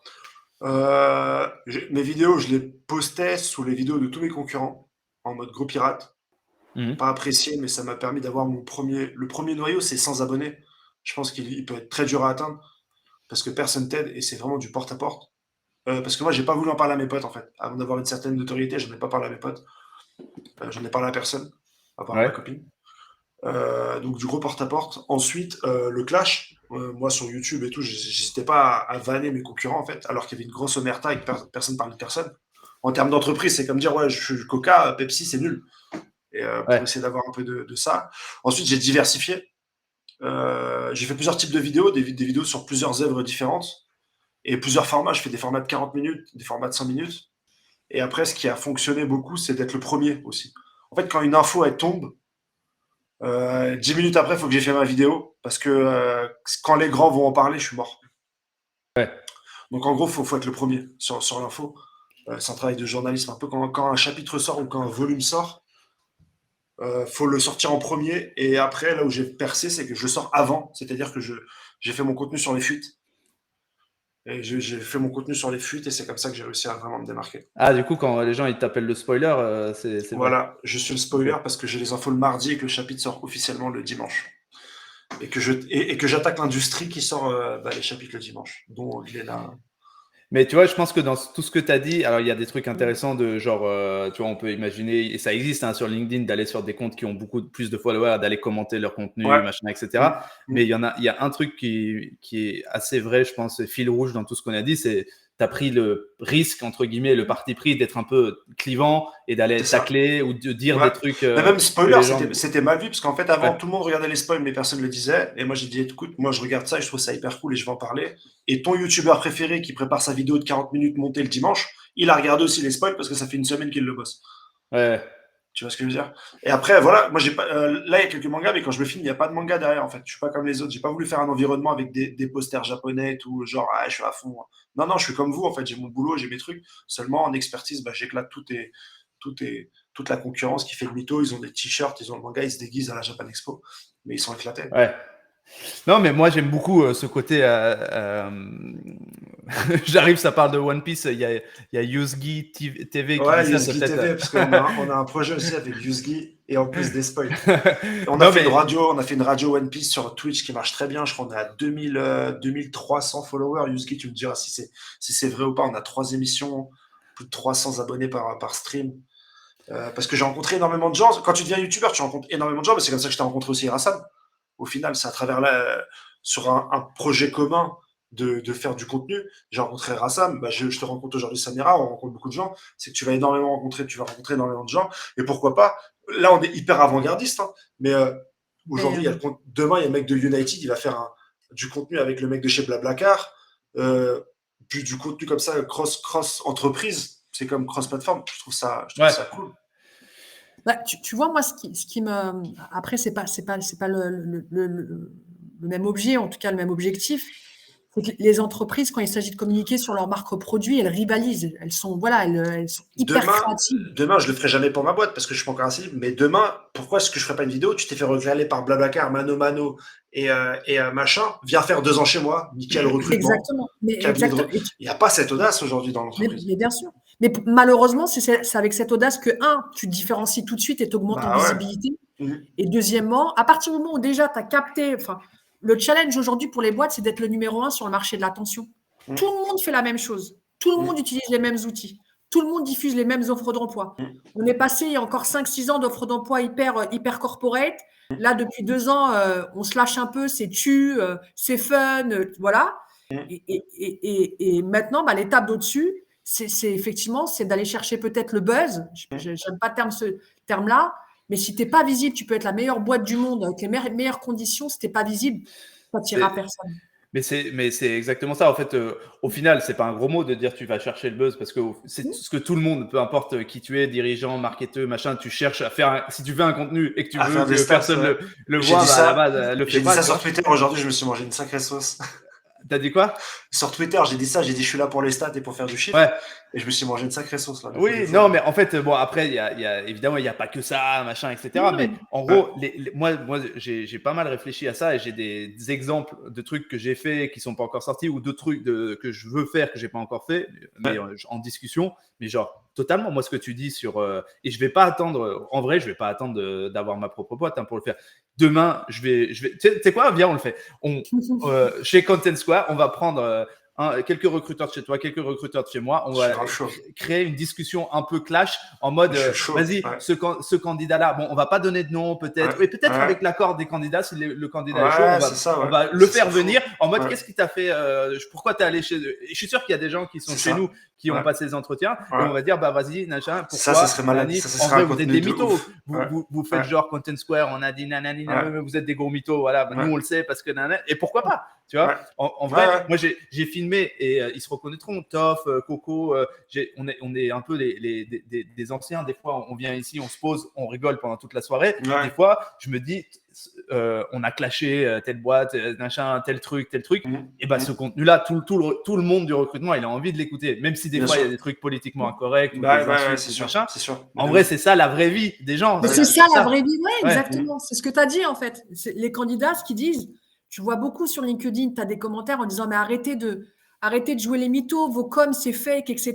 Nous on veut voir, ce qu'on veut voir, c'est même si ta communication elle sera bien évidemment toujours contrôlée, mais ce qu'on veut voir c'est vraiment vos coulisses en fait. Voilà. Au-delà de vos coulisses, qu'est-ce qui me garantit que je rentre chez toi, je vais pouvoir évoluer, développer des compétences, etc. Et moi j'ai profité du fait que je suis nouveau chez Content Square. Enfin, je suis là depuis mai, je suis là depuis moins d'un an. Enfin, ça va bientôt faire 1 an. Et les candidats, tout le temps, ils me demandent ouais, machin. Je dis tout. Moi, quand je suis rentré, les 3 premières semaines, tu es sous l'eau parce que tu as les Rocket Days, tu as des présentations de toutes les équipes et notre produit, des fois, il peut être compliqué si tu viens pas de ce monde-là. Mais, donc, tu as de grosses sollicitations, tu vas rien comprendre. Et on va te demander beaucoup, mais en échange, sur Slack, tu demandes quelque chose, en 2 heures, on te répond. Et je dis tout ça à tous mes candidats, tu vois, j'aimerais bien faire un contenu pour dire, chez Content Square, tu vas souffrir 1 mois, mais aussi après, voilà, en 2 heures sur Slack, n'importe quel service te répond. Et ça, c'est un truc que j'ai trouvé que chez Content Square. Et je vais essayer de faire du contenu différent pour expliquer les points forts et les points faibles quand tu rentres chez nous. Et nous ça lingo, quoi, c'est que tu es submergé d'informations. Mais que tout le monde te répond en 2 heures. Ne serait-ce que, tu vois, mais le truc super con et super simple, ne serait-ce que de voir le recruteur qui a le visage, la tête du recruteur qui a diffusé l'offre d'emploi. Je disais avec des candidats, ils me disent mais ne serait-ce que ça, c'est énorme. Tu vois, ne serait-ce que ça, c'est déjà une avancée en fait. Non, mais de ouf. Il y a plein, il y a 1000 trucs plein de leviers qu'on peut partager sur le quotidien dans la boîte, sur des mini-exemples en fait qui en disent beaucoup plus. Mais moi, je pose des questions de ouf. Je demande t'as quoi comme process et après je demande de ouf. Qu'est-ce qu'ils font, un test, mais pas en mode je t'espionne ou machin. C'est parce que ça m'intéresse vraiment de savoir comment les autres font et de savoir comment est-ce que les autres avancent en fait. Et est-ce que tu aimes bien un test? Est-ce que tu n'aimes pas faire les tests? Qu'est-ce qu'ils font contre ça? Comment t'en arrives là? Là, j'ai appris par exemple que chez Binance, tu donnes ton salaire directement au premier call et que en fait, ils te prennent quel que soit ton salaire. Et en fait, s'ils te disent non, c'est un ensemble. En fait, tu rentres chez Binance, tu dis voilà, moi je m'appelle Mika, je fais du recrutement, je coûte 60K. Ok, viens. Où tu fais tout le process de recrutement et à la fin on dit non, pour 60K on ne te prendra pas parce que t'es pas ce qu'ils nous sont. T'es éclaté au sol. T'es éclaté au sol. Mais ils vont jamais dire au début 60K, ouais non, non, c'est en dehors de notre grille, etc. Ils ont pas de grille, tu vois. Mais Binance après apparemment il est multimillionnaire. Là. Tu sais, c'est le truc de crypto-monnaie, tu vois. Ah, oui. Il y a des trucs comme ça que j'avais pas du tout capté. J'ai recruté, j'ai sourcé un mec de chez Docto, de chez toi, qui était ouvert à l'emploi, sinon je ne me serais pas permis. Et il m'a dit qu'il avait un process Facebook. Et donc, du coup, notre discussion, elle n'est pas tournée autour de vas-y, viens chez Cotton Square. Elle a dit, faut absolument qu'on s'appelle parce que j'ai grave des questions sur le process Facebook, en fait. Sur comment est-ce que dans Facebook, limite, ça m'intéresse même plus de savoir ça que de recruter ce candidat au final, tu vois. Et il faut avoir cette curiosité d'aller savoir comment les autres font. Et pourquoi pas de communiquer là-dessus, tu vois. Moi, faire une vidéo demain en disant effectivement, j'ai perdu un candidat parce qu'il a fait un process chez Facebook, mais maintenant, je peux vous parler du process de Facebook. Paf, contenu. Et tu verras le nombre de candidats que tu vas attirer comme ça, Mickaël, parce que c'est ce qui leur intéresse dans leur quotidien. Tu vois. Mais après, je pense que franchement, je vois quand même de plus en plus de gens qui osent aller un tout petit peu plus loin qu'avant. Bon, moi, c'est surtout sur LinkedIn que je le vois. Mais il peut y avoir, ouais, je pense qu'il faut encore aller plus loin et ceux qui sont à l'aise pour le faire, il faut montrer, tu vois, les limites, il faut pousser un peu les limites du truc. LinkedIn, c'est la risée de tous les autres réseaux sociaux. Moi, je suis dans tous les groupes nerdship de LinkedIn. Ouais. Et c'est la risée de, c'est encore c'est un réseau, c'est le réseau le plus chelou, en fait, en vrai de vrai, LinkedIn. Ouais. Non, après, c'est parce que en fait, t'es toujours. En fait, t'as quand même beaucoup de contenu. Moi, je suis aussi sur les disruptifs, sur LinkedIn, sur Twitter. Je vois des trucs passer. C'est vrai que t'as un truc plus large, toi, ouais. Quand tu vis dans LinkedIn et que tu vis le côté corporate de LinkedIn, certains trucs qui sont repris, en vrai, tu dis, ouais, en fait, ce truc-là, en vrai, c'est bien parce qu'il fait avancer un tout petit peu le truc, même si là, c'est un peu pris, genre en mode, ouais, les mecs, ils vivent taf, nanana, c'est un truc de droite. C'est le réseau le plus transparent parce que tu t'inscris avec ton vrai nom, avec ta vraie boîte. C'est le réseau social, c'est l'inverse de Twitter, en fait. Parce que Twitter est complètement tu dis, Samira, les gens, ils disent, moi, sur TikTok, ça va plus vite que LinkedIn. Bah oui, évidemment, LinkedIn, tu fais ton blast, tu dois dire ton CV, où est-ce que tu as bossé. Alors, tu peux mytho, mais après, ta page, elle ressemble à rien et personne ne va venir dessus. Mais ouais, en fait, en vrai, je regarde un peu, top votre idée, on veut du vrai, personne ne croit les beaux discours, liste des pages welcome. Salut Samira au passage. Michael ce boomer, t'es encore sur Facebook. C'est Aouk. Michael ce boomer, t'es encore sur Facebook, ouais. Mais en vrai, franchement, il y a plein de trucs à faire. Moi, je lance voilà, le truc à des recruteurs qui sont chauds, qui peuvent rentrer dans des formats un peu nouveaux comme ça, clash entre recruteurs. Enfin, quand je dis clash, parce que le terme clash, je trouve que ça marche très bien. Les gens, c'est tout ce dont on n'a pas l'habitude de parler. On veut pas trop mettre. Et je pense que la transparence sur les salaires, par exemple, c'est un truc maintenant, c'est un peu tout le monde veut de plus en plus le faire, qui était avant un sujet super tabou. Je suis sûr qu'il y a plein d'autres trucs comme ça qui aujourd'hui paraissent tabous, qui ne le seront plus dans 5 ans. Moi, les salaires, j'ai du mal. Hein. Si on prend cette question-là, j'ai rebondi dessus. J'ai mis des tranches de salaire, j'ai essayé de mettre des fourchettes, mais c'est un piège, c'est un guêpier qui est beaucoup trop compliqué. Parce que nous, on s'engage après sur un truc et quand finalement la personne ne correspond pas, elle dit ouais, mais en fait, dans ta fourchette, je veux dire une fourchette, nous, notre fourchette entre 40 et 75, le mec bien en tête, il va tout le process en disant je veux 75. Et après, tu es obligé de le dire. Non, mais ça d'ailleurs, bon, après, je pense que Camille, elle en a parlé là récemment plusieurs fois sur ce qu'il faisait chez Shine. C'est cool de porter ce discours. Quand tu veux le faire, si tu vas aller jusqu'au bout du truc et mettre les salaires et tout, évidemment, il faut que ce soit un truc d'entreprise avec un truc cadré. Si tu es le seul recruteur à vouloir être transparent, c'est ça, tu vois. C'est compliqué. Mais tu allais dire quoi, Samira, je pense que tu voulais rebondir. Ouais, je te disais, quand tu parlais de clash, etc., je te disais, regarde, prends l'exemple de Burger King et McDo. C'est juste énorme. De fou. Et tu retiens, en fait, c'est surtout ça, c'est qu'aujourd'hui, l'entreprise, elle n'a pas d'autre choix d'avoir une communication qui est indifférenciante, dont elle est sûre que le candidat, il va retenir le message, en fait. Et ça, ce qui nous reproche aux candidats. Enfin, moi, la dernière fois, j'ai vu un post sur LinkedIn où il disait, mais les recruteurs, dans quel monde vous vivez? Dans quelle réalité vous vivez? On consomme de la vidéo. Il y a 3 milliards de viewers aujourd'hui. Vous faites que des offres d'emploi en format texte. On parle, on est dans un langage un peu moins institutionnel, moins corporate. Quand on lit vos offres d'emploi, c'est très rigide, très corporate, etc. où ils ont l'impression qu'il y a un décalage entre eux et nous, quoi. Ouais. Il y a un gros problème, hein, en fait. Je dirais même une offre d'emploi où elle attire beaucoup trop de monde. Et dans ce cas-là, tu as 365 jours de tri. Ou à l'inverse, elle attire personne parce que c'est un marché bloqué. Aujourd'hui, quelle est la pertinence de l'offre d'emploi? Moi, j'ai pas envie de me faire saucer non plus là-dessus, parce que c'est un sujet un peu creepy, mais j'ai une position. Je la communiquerai peut-être pas, mais j'ai une position. Si, t'avais dit dans un des trucs que tu pensais que ça servait à rien et que plus personne. Moi, je pense que c'est éclatant, que c'est en dessous du niveau de la mer,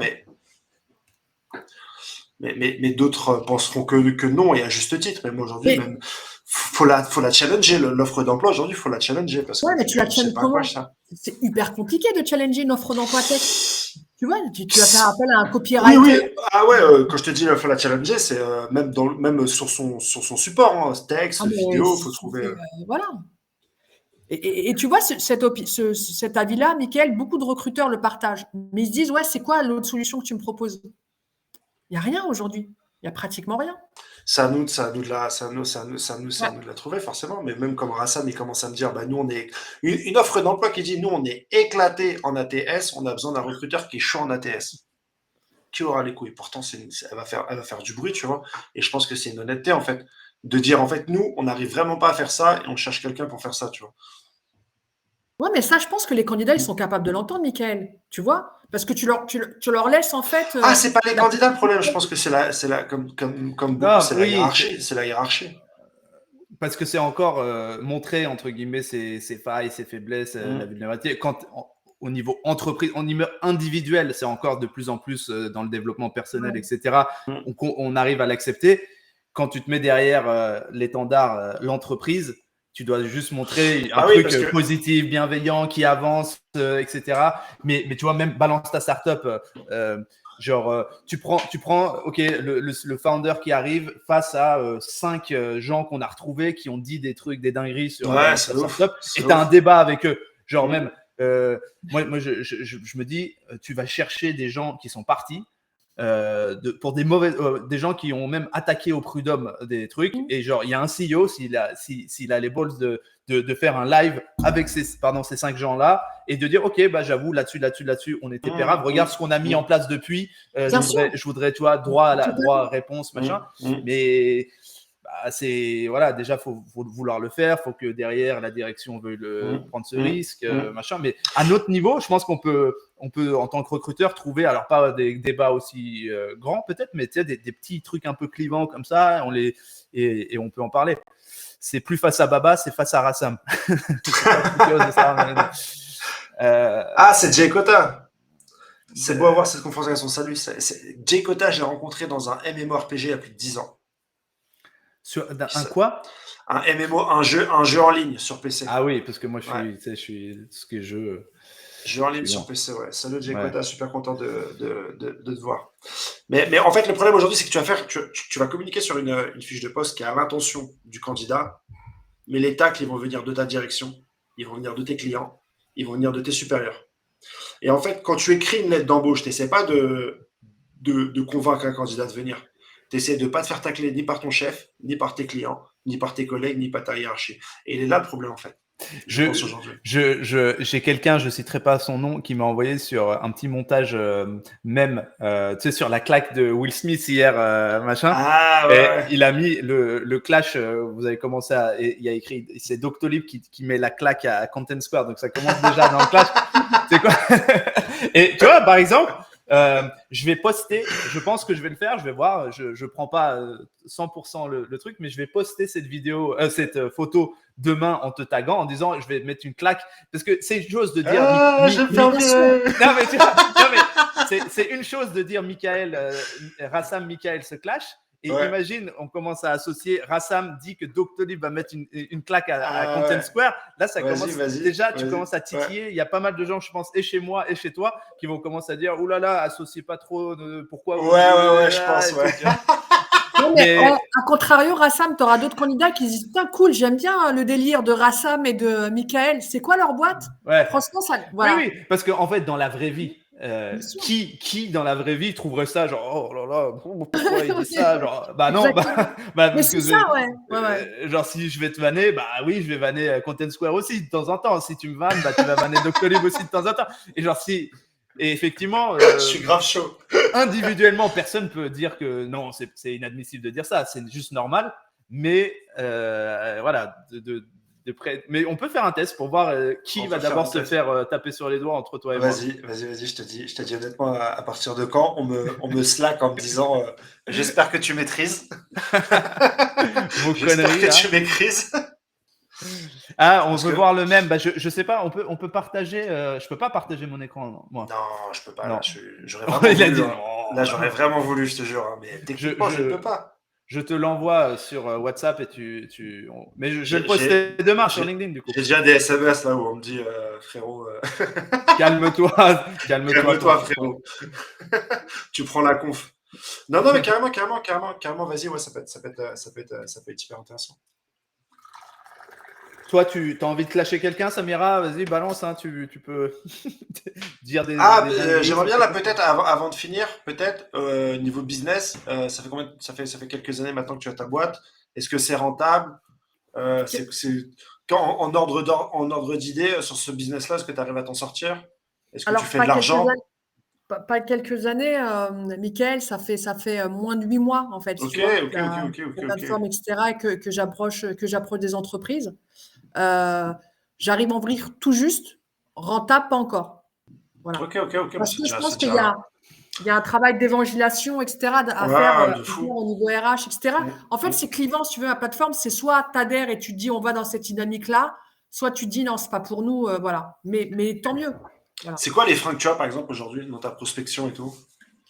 Écoute, c'est même pas des freins au niveau des RH, parce qu'elles se disent, franchement, partage ta vision, on est totalement d'accord avec toi, mais c'est au niveau de la direction générale. On n'aura pas la marge de manœuvre, on n'a pas cette autonomie, on n'est pas dans ce délire-là. On n'est même pas présent sur les réseaux sociaux. Donc, ouais. Et toi, tu prospectes du coup les RH ou plutôt les dirigeants? Je prospecte surtout les RH, moi. Ok. Ouais. Et pourquoi est-ce que tu prospectes pas les dirigeants peut-être pour... Parce que peut-être que toi, tu vas mieux vendre l'idée que les RH en interne. Parce que les RH en interne, ils vont pas aller bousculer beaucoup leur patron. Et je les comprends. Et je ferai la même chose. Moi, je n'irai pas bousculer. Mais toi, par exemple, leur dire Coco, tu es présent nulle part, t'es qui? Peut-être que tu vas réussir à susciter un peu la curiosité. Ouais, peut-être aussi, Mickaël. Mais c'est vrai qu'aujourd'hui, peut-être aussi, tu vois, t'as pas tort sur le sujet, mais c'est vrai qu'aujourd'hui, mes interlocuteurs et interlocutrices, c'est les RH, ouais. C'est les RH, ouais. Et combien ça coûte pour eux? C'est un abonnement? C'est un fee one shot? En fait, la version bêta, ouais, c'est un abonnement annuel, ouais. Et après, tu as d'autres entreprises qui me disent, ouais, on veut prendre l'abonnement, mais on veut aussi avoir ce complément d'accompagnement en termes de formation, de création de contenu, etc. Voilà. Ok. Les RH en interne savent même pas se vendre, nous dit Sabrina. Je crois que c'est Sabrina de mémoire. Bah, après, on est tous RH. Hein, j'espère que certains savent se vendre. Mais je pense qu'il y a quand même un peu un cliché sur les RH qui comprennent rien et qui savent pas. Moi, je pense qu'il y a pas mal de RH qui peuvent très bien pitcher l'idée de Samira. C'est sûr. Oui, et même des dirigeants qui ont envie de le faire, mais qui se disent bon, viens, on pousse le modèle actuel encore un tout petit peu. Vas-y, va faire du sourcing encore un tout petit peu. Vas-y, refais ton annonce un tout petit peu. Après, moi, le format, et encore une fois, je dis pas que l'écrit est mort, hein, parce que moi, je pense que à partir du moment où tu as ta cible, il y en a certains qui préfèrent écouter, d'autres voir une vidéo, d'autres lire un truc. Tu peux très bien le côté très authentique avec des punchlines ou avec des choses hyper concrètes. Tu peux l'écrire aussi en bullet point dans une job offert. Je viens de capter, Jay Cota, il bosse chez Doctolib. Ah, mais c'est Richard, je crois. Moi, je le connais que sous son pseudo. Son pseudo de Slayer Online. Je lance comme ça, j'essaye de dire que c'est Richard parce que peut-être que j'ai une intuition comme ça. Tu me diras. Chez Doctor. Ouais. Il me dira. Mais pourquoi? Comment tu sais ça? T'as un truc. Parce que moi, Jay Cota, c'est son nom de jeu vidéo. Moi, le nom sous lequel je le connais. Et lui, il dit, je suis employé Doctolib. Entre parenthèses, le monde est petit. Donc, en fait, il te connaît toi. Ah, mais non. Donc, il te connaissait sur les trucs, les jeux vidéo. Moi, à travers un jeu vidéo, ouais. Et il m'a sur Instagram. Donc, il sait que je fais le live ce soir. Et moi je sais que... Après, on respecte son anonymat. Peut-être qu'il ne veut pas balancer son blaze. Mais bon, si tu es un recruteur, tu diras. Sinon. Mais ok. Bah, je regarde un petit peu là. On est bientôt 20h. Donc, comme d'habitude, on commence peut-être à se diriger vers... il y a encore 18 personnes connectées. Donc, c'est cool. Est-ce qu'il y a des, en termes de projets de ton côté dans les jours à venir? Tu disais que vous étiez en train de lancer une nouvelle offre tout à l'heure, enfin, ou un format un peu que tu veux communiquer dessus Ouais, je disais que en tout cas, la version bêta de la plateforme, elle vient d'être lancée. Donc, s'il y a effectivement des recruteurs qui veulent tester la plateforme, qui veulent des vrais partenaires, ce que je recherche aujourd'hui, c'est vraiment des entreprises qui vont jouer le jeu. Et je fais assez attention dans le choix des entreprises. Donc, ouais, n'hésitez pas à me contacter sur LinkedIn. Mais voilà, l'objectif, si tu veux, de Ritchie, là, c'est en V1, c'est de repenser la rencontre candidat-entreprise, mais qu'en V2, ça soit un peu le YouTube pour que le candidat puisse s'auto-former, en fait, et que l'entreprise puisse avoir cette valeur-là. Et des candidats qui jouent le jeu, genre, est-ce que tu as un exemple d'un truc qui te dirait, toi, ok, là, c'est le contenu que j'aimerais bien tester un peu sur la plateforme? Genre un exemple. Quand tu dis un exemple, c'est-à-dire je suis un recruteur là qui est en train d'écouter en disant ouais, moi j'aimerais bien faire un partenariat et tester la plateforme. Typiquement, t'imagines la personne venir avec quelqu'un de chez lui, pitcher une offre, comme tu disais, en ligne, ou est-ce que ce sera un format interview, ou est-ce que ce sera un format quand tu dis jouer le jeu justement versus ne pas jouer le jeu, j'essaie toujours de donner des exemples pour que les gens puissent se dire dans quel camp ils sont. Ouais, c'est un peu c'est tout ce qui est pas corporate en fait, tu vois, c'est vraiment les offres d'emploi sans tu sens pas qu'il y a l'équipe qui est venue qui t'est filmé, tu vois, c'est hyper spontané et je pense que c'est ça qui fonctionne aussi, tu vois. C'est le fait de se dire ouais, mais attends, le mec il est hyper accessible ou la nana elle est hyper accessible. Même dans sa façon de me présenter son offre d'emploi, ses projets, etc. Ou dans la façon de faire un tuto sur comment va évoluer le métier de développeur tech demain, tu vois. Donc, c'est vraiment ça. Yes. Et des gens qui sont prêts à jouer ce jeu-là. Donc, l'authenticité, faire tomber un peu les filtres. Après, ça peut aller avec une production un peu léchée quand même, tu vois, mais c'est pas forcément. Et d'ailleurs, toi, où s'arrête ton rôle? Est-ce que tu les aides aussi à filmer? Tu donnes du matos ou c'est chacun après derrière doit monter, faire ses propres… En fait, les 3 premiers mois, parce que j'accompagne beaucoup les entreprises dans la création de contenu, où on monte ensemble les vidéos, tu vois, on choisit ensemble le ton, le format, parce qu'effectivement, tu as même des entreprises, etc., qui cherchent le ton, le format, qui disent, voilà, je ne sais même pas comment… j'ai besoin de parler à ma cible sans tomber dans le ridicule ou sans tomber dans le côté, voilà, un peu le vulgaire, parce qu'on est quand même dans un environnement pro, mais qui essaie de trouver le bon ton, en fait. Et c'est surtout ça, en fait. Et donc, on travaille sur ça, nous, pendant une période de 3 mois. On s'occupe effectivement de monter leurs vidéos, voilà, de voir quel type de contenu ils peuvent créer en lien avec la compétence qu'ils souhaitent attirer. Et puis, l'objectif, c'est qu'ensuite, à la fin, ils soient un peu plus autonomes. Yes. Okay. Je pense que le vrai travail, la vraie valeur ajoutée, déjà, elle est là, aiguiller les gens sur le ton, sur le discours, etc. Parce que quand tu parles de marque employeur, c'est quelque chose de très abstrait où tout le monde dit ouais, marque employeur, culture d'entreprise, etc. Super, mais une fois que tu as dit ça, comment tu l'as traduit en création de contenu, tu vois, exactement. Voilà.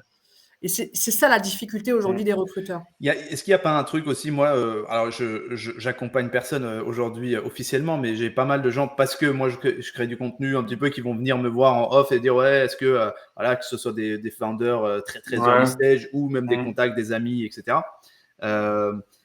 Et souvent, j'ai l'impression qu'ils cherchent quand même un petit peu la formule magique en mode, tu vois, comment faire un truc pour que derrière ça marche. Sauf qu'en vrai, est-ce que le message qu'on doit passer aussi, c'est surtout, en vrai, ton premier contenu, il va être flingué, le deuxième, il va sûrement être flingué. Et en fait, c'est le fait de mettre très souvent, de manière consistante. Et c'est vrai que souvent, derrière, c'est là que tu te rends compte, les gens, en vrai, ils n'auront pas le temps ou l'envie ou les ressources ou la motivation pour le faire.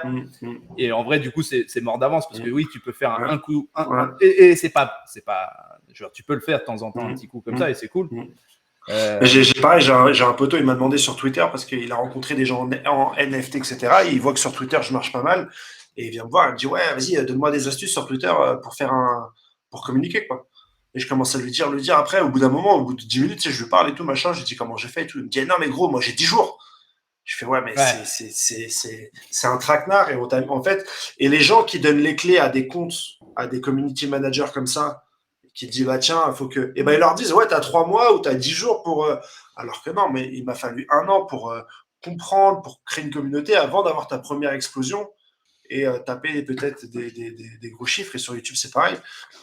C'est sûrement un frein, Samira, que tu as aussi, parce que certaines personnes veulent dire, bah, en fait, nous, on veut investir dans un truc du résultat qui nous fait recruter là, le mois prochain, X sales, X développeurs. Ça n'existe pas vraiment. En fait, moi, je suis hyper transparente si tu veux, dans la démarche. Je dis pas, ouais, Critchy, je crois pas je vais te cacher avec toi, il n'y a pas de produit révolutionnaire ou de plateforme révolutionnaire par rapport à ça. Mais je pense que c'est un complément, en fait, au site et j'allais dire aux canaux classiques. C'est un complément qui va de plus en plus prendre son importance. Parce que moi, je suis convaincue que dans 4-5 ans, c'est des communautés de métiers que tu animeras. C'est plus… tu auras effectivement ce travail de chasse, de sourcing d'offres d'emploi, mais tu sens qu'aujourd'hui, les candidats, ils ont besoin de l'étape d'au-dessus. Et donc, c'est un peu comme Welcome to the Jungle, tu vois. Tu as beaucoup d'entreprises qui sont présentes sur Welcome, mais qui ont aussi d'autres canaux à côté.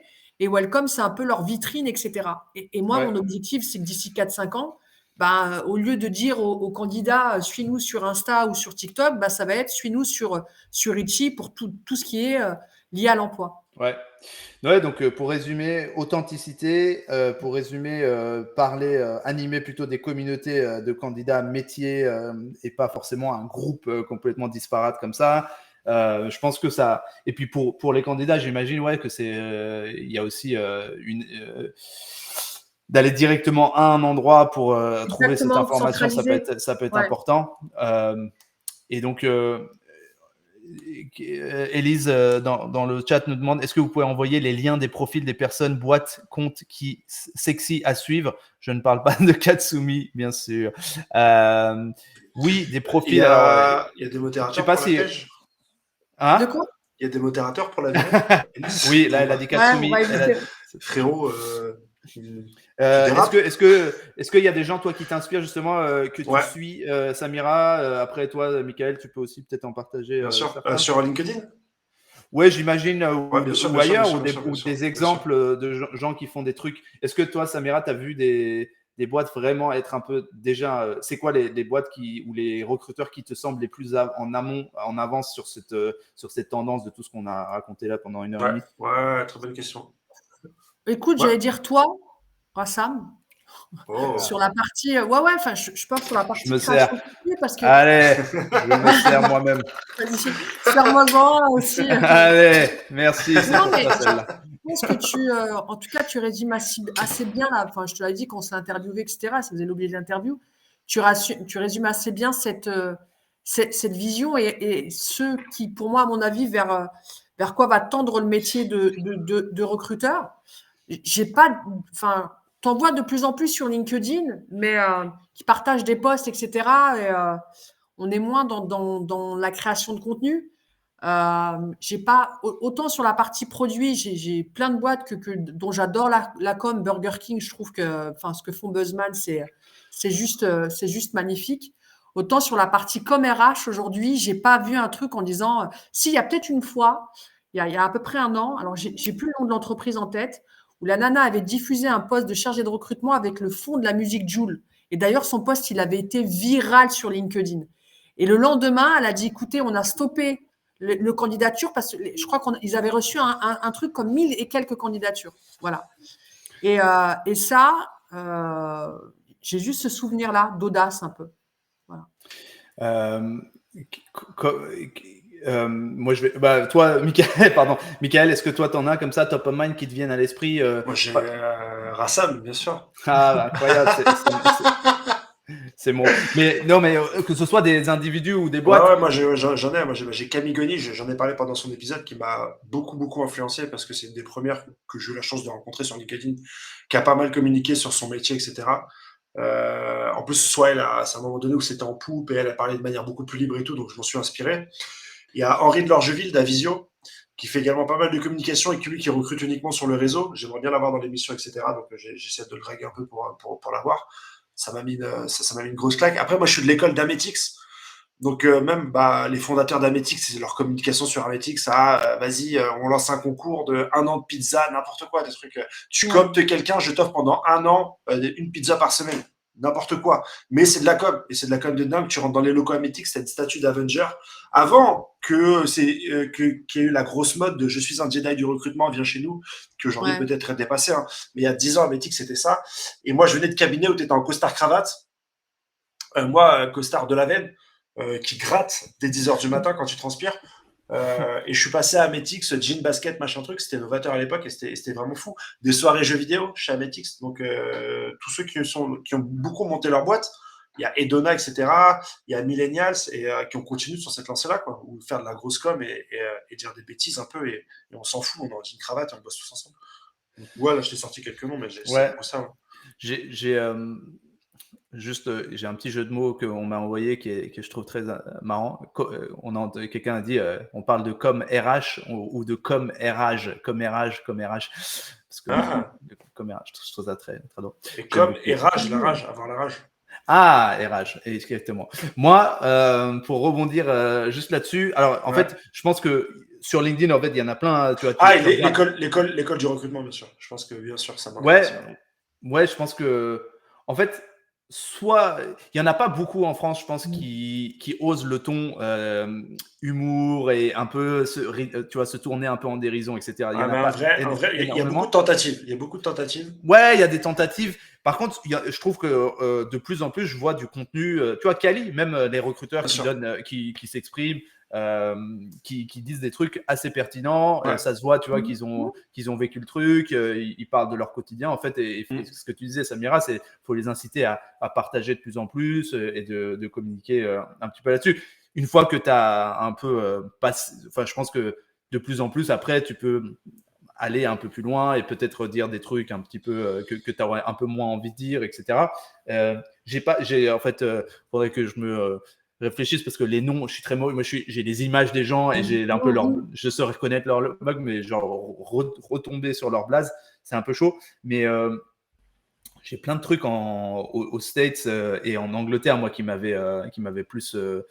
Je trouve qu'il y a pas mal de recruteurs, influenceurs en dehors de la France qui vont avoir des vrais bails autour notamment des sujets, tu vois, de mettre les pieds dans le plat par rapport au sujet de la diversité en entreprise. Je trouve que ce sujet-là, c'est un topic qui permet de plus en plus à un petit peu, tu vois, sortir du lot et de mettre des mots sur des trucs que les gens ils ont en tête. Mais il y en a un, c'est Robin Choix. Peut-être que je prends le prénom de quelqu'un d'autre et le nom de famille de quelqu'un d'autre. Je suis très mauvais et je ne sais pas exactement, mais je crois qu'il c'est Arthur Robin Choisier. Pardon ? Arthur Robin Choisier, ouais. Non, ça n'a rien à voir. Moi, c'est pas ça. Mais je dis Robin Choix, il me dit Arthur. Il va sortir un autre blaze. J'ai inventé complètement. Non, mais je trouvais que ces posts là récemment. Voilà, c'est Robin Choix et CEO de HireSuite. Non. J'ai dit des conneries. J'ai dit des conneries. J'ai inventé. T'as inventé. J'ai inventé de A à Z, frérot. Ah oui, ok. Non, mais lui, c'est une vraie personne que là récemment, j'ai vu ses posts. Tu as cité Camille. En fait, bon, en vrai, tu cites certains et tu vas en oublier 1000 autres. Mais je trouve qu'il y a du contenu. Moi, en tout cas, après, chacun le fait à sa sauce. Moi, j'ai grave envie de continuer à le faire avec un ton un peu gaulerie, un peu clash, un peu machin. Et en vrai, c'est un peu ce qu'on s'était dit. Même quand on a fait cette émission Twitch, à la base, on s'est dit, viens, on fait juste un débrief de la semaine sur LinkedIn. Tout ce qui nous a vénère, tout ce qui nous a fait gaulerie. Et genre, on commence à parler. Et après, on invite les gens, droit de réponse. Genre, vas-y, t'as fait ça, machin et tout. on l'a pas fait. Là, on est encore dans un modèle où on invite des gens, on est un peu poli, on essaie de trouver du fond. Gentil, mais en vrai, les gens, là, les 14 personnes qui nous écoutent encore plus tous ceux qui étaient là avant, en vrai, je pense qu'ils feraient encore plus avoir des trucs croustillants. Qu'est-ce que je pense sur un tel, enfin bon, on n'est pas dans du com RH, mais du com RH, mais tu vois, c'est plus mais rentrer juste dans une discussion qu'on aurait si on était sans les caméras, machin, sans le truc, autour d'un bon thé à la menthe. Et genre, je vais te raconter ma vie. Moi, je suis vénère parce que tel candidat, il m'a dit ça. Mais en vrai, quand tel square, ils ont dit ça. Techniquement, on va y arriver. Et c'est un truc qu'on n'a pas dit assez. Mais le blocage technique, c'est un énorme blocage. Et même nous, je connais OBS, je maîtrise YouTube, je maîtrise Twitter. Mais aujourd'hui, par rapport à ce que je veux faire, même avec Rassam, on est bloqué. Même au niveau du matos, de la compréhension technique. Moi, je vais faire un plateau, c'est mon rêve. J'ai partagé cette heure à ça, mais il me challenge beaucoup là-dessus. Et il a raison. Et on est bloqué techniquement. Et aujourd'hui, il faut avoir. Même il nous faut des fonds. Envoyez-nous. Vas-y, maintenant, c'est le moment là. Balance la cagnotte. Non, mais et je suis très équipé. Et je suis très, très équipé. Et là, si vous voulez voir tout le matos, il y a l'envers du décor. C'est 2 Macs, c'est un écran, c'est des lumières, c'est un micro Rode. Et même comme ça, je peux pas répondre à tous les commentaires. Même comme ça, je peux pas partager mon écran avec toutes les images que je voudrais. Dire, tiens, Rassam, là, j'ai envie de mettre une vidéo. C'est compliqué à faire tout seul, tout en animant le truc.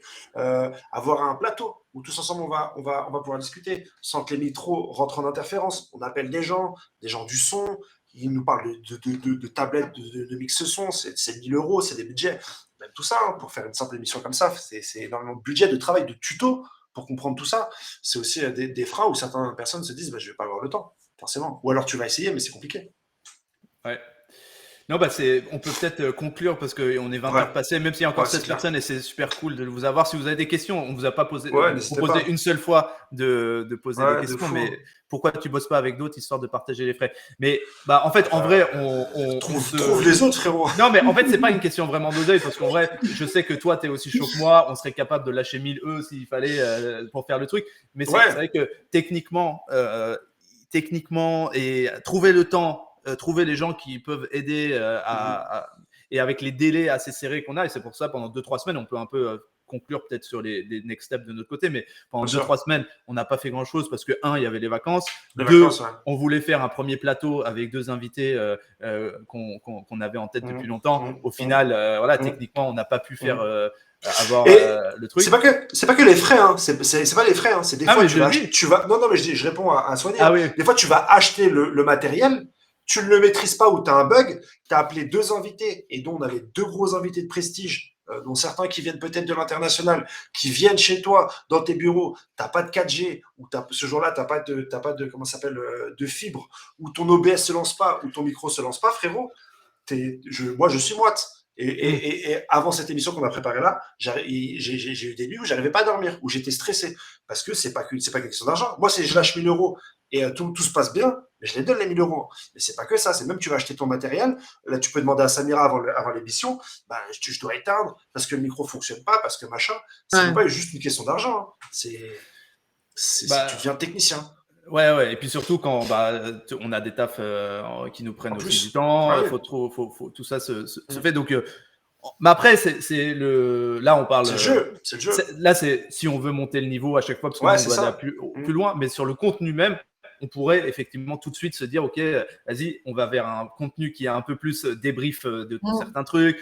Tout de suite, on ramène des recruteurs qui se… Mais j'avoue, en fait, techniquement, effectivement, parce que là, aujourd'hui, si on veut entendre Rassam, on veut entendre Michael et une 3e personne, c'est le max qu'on peut faire aujourd'hui. C'est le max aujourd'hui. On peut pas avoir, genre, quelqu'un qui… Moi, je kifferais trop, quelqu'un qui dit, vas-y, moi, j'ai une dinguerie à dire sur machin. Boum, on le fait entendre ou on voit sa tête.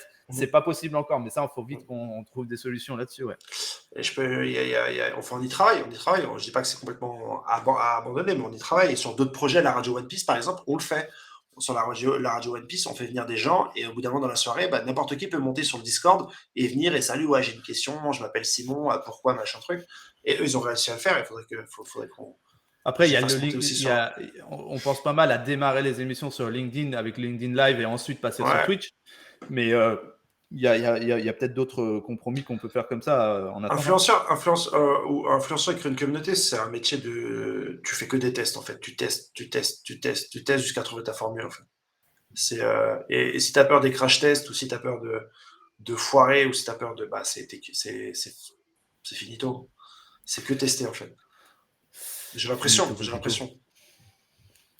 Voilà pour le. Écoute, ça fait 1h43. Je pense que Samira, peut-être que ça fait le temps commence à être long aussi pour toi. C'est notre plus long live, je pense. Je sais pas c'est l'un des plus longs. Hein. Là, il y a quelqu'un qui en off, pas sur le chat. D'ailleurs, j'invite cette personne qui n'arrête pas d'envoyer des choses très pertinentes. J'ai l'impression que tu as plus de commentaires sur ton téléphone que sur le oui, mais en fait, c'est des gens qui sont sûrement très paresseux, qui se créent pas un compte pour pouvoir interagir ou qui veulent pas. Oui, il faut. Mais quelqu'un me dit, votre invité s'endort là. J'arrive pas à aller sur le chat MDR. Bon, en fait, je te donne pas ton blaze devant tout le monde pour pas t'afficher, mais je suis sur mon browser. Et il y a juste à écrire. Faut se connecter. Ouais. En fait, t'essayes d'écrire un truc dans le chat parce que tu peux faire genre, et au moment où tu fais entrer, il va te dire se connecter ou s'identifier. Ouais. Ce serait intéressant d'avoir les best practices de Hungly pour savoir comment il a monté son bail. Oui, Hungly, c'est un des padres du game au niveau UK qui a créé la communauté de la newsletter Brain Food et qui fait beaucoup d'événements aussi et du contenu sur le milieu du recrutement. Est-ce que on conclut? Est-ce qu'il y a des choses, Samira, que tu voulais? Comment tu as vécu cette émission? Est-ce que ça t'a plu? Non, top, franchement top, hyper à l'aise et ouais, vraiment, franchement, il est top. Top. Écoute, merci beaucoup. Merci. Un truc je viens de penser, parce que là, je pensais à 1h45 de contenu et tout. On pense aussi évidemment à faire la chaîne YouTube pour mettre tous les replays. On les a. J'espère que tu les as d'ailleurs. Tu me dis que tu les as. Ça se trouve, je suis mytho depuis le début. Non, je les ai. Et après, on va les mettre, je pense, en one shot à chaque fois. Et après, on fasse un tout petit peu de. Si quelqu'un est fan de l'émission et a envie de se retaper tous les lives et nous dire les meilleurs punchlines pour qu'on puisse ensuite les faire, ce serait incroyable. Ouais. Sinon, il va poser une semaine, Michael, il m'a dit, là, pour le faire. Mais c'est un travail de dingue. C'est un travail de dingue. J'ai trois émissions maintenant. Enfin, j'ai ma chaîne YouTube plus 2 émissions, plus mon travail. C'est un travail de dingue. Mais c'est ça aussi C'est la passion. Ouais, c'est la passion. Ouais. Et du coup, Michael, est-ce que ça t'a permis d'attirer des candidats fans de manga? On m'a reconnu sur LinkedIn et on m'appelle Henrik21. Donc on m'a dit mais c'est pas toi Henrik21. Et comme j'ai une autre proximité avec mes followers sur YouTube, des fois la manière dont ils me parlent sur LinkedIn, ça peut être la même dont les candidats vont me parler. J'ai beaucoup de candidats, quand je sais qu'ils sont fans de Japon, on échange, et quand il y a un certain niveau d'échange, je leur dis je fais aussi ce genre de contenu. Et sur Recruiter in the House, dernièrement, on commence à m'envoyer des candidats répondre à mes annonces en disant tiens, j'adore ce que vous faites, moi ça m'intéresse pas, mais tiens, il y a lui qui peuvent être intéressants. On commence à me dire parce que moi j'étais beaucoup moins connu que Rassam, ou peut-être que toi sur LinkedIn. Je n'étais pas connu du tout sur LinkedIn, alors que Rassam avait déjà une certaine notoriété, etc. Et je pense que même le projet a pu naître tel qu'il l'est aujourd'hui grâce à la notoriété de Rassam, ou en tout cas grâce à son réseau, parce que même beaucoup d'invités de prestige sont venus parce qu'ils connaissaient principalement Rassam. Et aujourd'hui, on en rigolait avec Rassam, on dit que Rassam a mis la lumière sur Sevran, parce qu'il a un peu mis la lumière sur moi, sur le projet. Et aujourd'hui, je commence à ressentir des gens qui me disent c'est hyper cool ce que tu fais, c'est hyper sympa. Le dialogue rentre. Le dialogue, on commence à me le dire. C'est moi j'ai beaucoup de gens qui voient ça de loin et qui disent vas-y, tes trucs sur LinkedIn, c'est un peu superflu, en vrai, c'est de la com, machin, etc. Mais quand même de plus en plus une majorité de gens qui comprennent, et un peu le fond de ce que toi tu vends, Samira, c'est de faire comprendre aux gens que en fait c'est plus un choix de mais j'aime pas, c'est pas cool, je me sens pas à l'aise et tout. En fait, c'est juste la suite logique. Donc, il faut y aller et il faut trouver son ton, son truc et son positionnement. Mais il y a toujours en fait, quand tu es créateur de contenu, en fait, c'est que tu passes là, tu n'es plus consommateur. Tu vas de l'autre côté, tu es dans la création. Et dans ce cas-là, tu fais des trucs. Et l'autre, il est toujours consommateur, en fait. Et consommateur dit exigence. Parce que quand tu es consommateur, bah, tu as plusieurs contenus, tu deviens exigeant. Et donc, du coup, ils vont être exigeants avec toi, mais tu as envie de dire, frérot, juste prends ton smartphone et dis salut, ça va. Tu vas voir que tu vas être comme ça, que la qualité son va être dégueulasse et que tu vas supprimer dans les 3 secondes. Mais les gens s'en rendent pas compte et je l'ai appris. Et c'est vrai que maintenant, je me mange des grands tacles sur YouTube ou sur n'importe où. Des grands tacles. T'es consommateur, je comprends, tu vois. Ouais, mais c'est chaud aussi. Moi, tu vois, par exemple, la vidéo en question, tu vois, vendredi, on s'est eu. J'ai dit, vas-y, je vais faire le truc là, de la pub, machin. Le moment où j'ai dit ça, je vous ai dit ça, j'étais trop chaud. Je me suis dit, vas-y, je vais prendre ça, je vais me faire tout un setup. Et en vrai, dimanche soir, j'étais éclaté. J'avais pas envie de le faire. J'étais vénère. Je m'étais pris la tête avec machin, etc. Et j'étais là, mais j'ai pas envie de prendre mon téléphone et gaulerie là, tu vois. Et d'ailleurs, ça se ressent peut-être un peu dans la vidéo parce que je parle maintenant que tu me le dis, même je sens le truc. Et même, en fait, même nous, ce matin, en fait, il m'envoie 2 vidéos et je lui envoie une sans la pub. Et en mode, pour moi, ça rentrait pas. Et après, il me dit, et je lui dis, tu l'aurais mis à quel moment, en fait? Parce qu'il faut toujours prendre, je le sollicite toujours, tu vois. Et il me dit là. Et je suis, vas-y. Moi, j'étais pas chaud. J'ai dit, vas-y. Je l'ai mis. Et en fait, en faisant le montage, je me suis pris au jeu, c'est-à-dire, j'ai changé la lumière et tout. Et j'ai dit, putain, c'est pas mal. Et je lui ai envoyé. Et ensuite, après, on a mis le son et tout. Et au final, tout le monde a parlé de ça. Et en fait, toute la vidéo est là-dessus. Et c'est peut-être une des meilleures vidéos de présentation qu'on a eues, en tout cas fait par nous. Et ça part sur un truc où il a eu la flemme de le faire, j'ai eu la flemme de le monter. On l'a balancé en mode vas-y. Et au final, non. Après, quand je la revois maintenant, je me dis, bien sûr que c'est stylé. C'est fou. Mais c'est des fois, tu vas coup, mais tiens, même psychologiquement, c'est un grand mot, mais c'est à partir du moment où tu te dis ok, je suis un peu dans la représentation entre guillemets des trucs. C'est quand t'es pas bien dans ta tête à titre perso, tu te dis la flemme. En fait, là, je suis pas bien, donc qu'est-ce que je vais montrer? Je vais faire un truc rigolo. Ça m'est déjà arrivé, mais on aurait déjà en parlé beaucoup plus tôt dans l'émission parce que c'est hyper intéressant. Des fois où je suis pas bien, mais j'ai ma vidéo à faire et moi, sur certains médias, j'ai pas le choix. L'info vient de tomber, c'est une info de ouf. Si je la fais pas, je perds potentiellement des followers ou machin truc. Et putain, moi, je prends une douche. Moi, c'est mon truc. Quand et tu crées des techniques comme ça, mais moi, pour retrouver le sourire quand le matin, je suis vénère, mais des fois, je suis caractériel, je suis pas être vénère, je me suis embrouillé, machin truc. Et je peux pas rephaser, en fait, c'est un truc de psychopathe. Tu vas dire, salut, ça va, machin, bienvenue sur ma vidéo. Aujourd'hui, on va parler du dernier Spawn One Piece parce qu'il va trouver, c'est un truc de ouf. Luffy va se transformer, il y aura le Gear 5 parce que c'est lui, Itanomi. Je prends une douche entre les deux. Ou faut aller courir, si t'as le temps. Mais si t'as pas le temps, c'est une douche, Et c'est super chaud. Moi j'ai pas pris de douche et je l'ai fait genre vraiment en mode au bout d'un an. Vas-y, je vais le faire et tout parce qu'en plus le pire c'est qu'il faut que je te l'envoie pour que tu le montes pas trop tard parce qu'en plus je te l'ai envoyé, il était là donc tu l'as refait ce matin un peu. Moi j'ai fait ce matin parce que hier soir j'étais cuitos, moi j'avais eu 2 heures de five le matin et on raconte nos lives de ouf là. D'ailleurs on me dit là vous perdez Samira. D'ailleurs Samira vraiment on est très content de t'avoir eu. Là, je pense qu'il a bugué. C'est pour ça que. Il a perdu la salle. Mais en tout cas, on est très content de t'avoir eu. Et puis, on va essayer d'un jour de refaire un plateau avec tous les intervenants qu'on a eus. C'est un des grands objectifs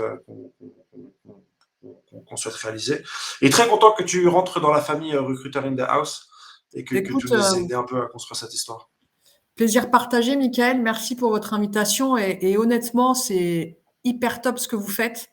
Donc, je pense que ça va ouvrir pas mal d'opportunités et ça va donner une idée à pas mal de personnes, tu vois. Carrément. Carrément. Et donc, continuez, nous, on est archi chaud. Je suis content de le faire à deux. Faire monter une entreprise à deux aussi, c'est cool, parce que peut-être que tout seul, j'aurais pas eu la rigueur ou le challenge. Et si ça peut influencer un tant soit peu ou motiver des gens à faire du contenu sur Instagram, sur TikTok, sur Facebook, sur machin, n'hésite pas. Et puis même si ce serait sympa qu'avec Rassam, si on a le temps de faire une porte ouverte et de voir si toi tu as parlé à ta communauté et peut-être donner des retours d'expérience, parce que comme tu as donné ton énergie pour venir avec nous, si nous aussi, je sais pas si je sais pas sous quel format tu ah bah tiens, il y a Rassam. Allô? Ouais, t'es en haut-parleur. Alors, c'est pour dire que mon Mac, il s'est Ah, ok, d'accord. Bah, de toute façon. Ouais, là, je suis en live encore. On finit le live. Et je t'appelle après. Vas-y, frérot. Ok. Vas-y, c'est bon. Dis pas de dinguerie, on est en live. Ciao. Et carrément, si on peut te rendre l'appareil, si tu veux qu'on fasse un retour d'expérience pour toi ou pour les gens que tu coaches, avec plaisir, avec grand plaisir en tout cas. Avec grand plaisir, Michael, merci. Ciao, ciao à tout le monde sur le live et on vous dit à très bientôt. On a pas mal de nouveaux invités, de nouveaux thèmes à aborder. Merci à tout le monde et je vous dis à la prochaine. Allez, ciao. N'hésitez pas à vous abonner, à nous suivre bien sûr sur la page LinkedIn.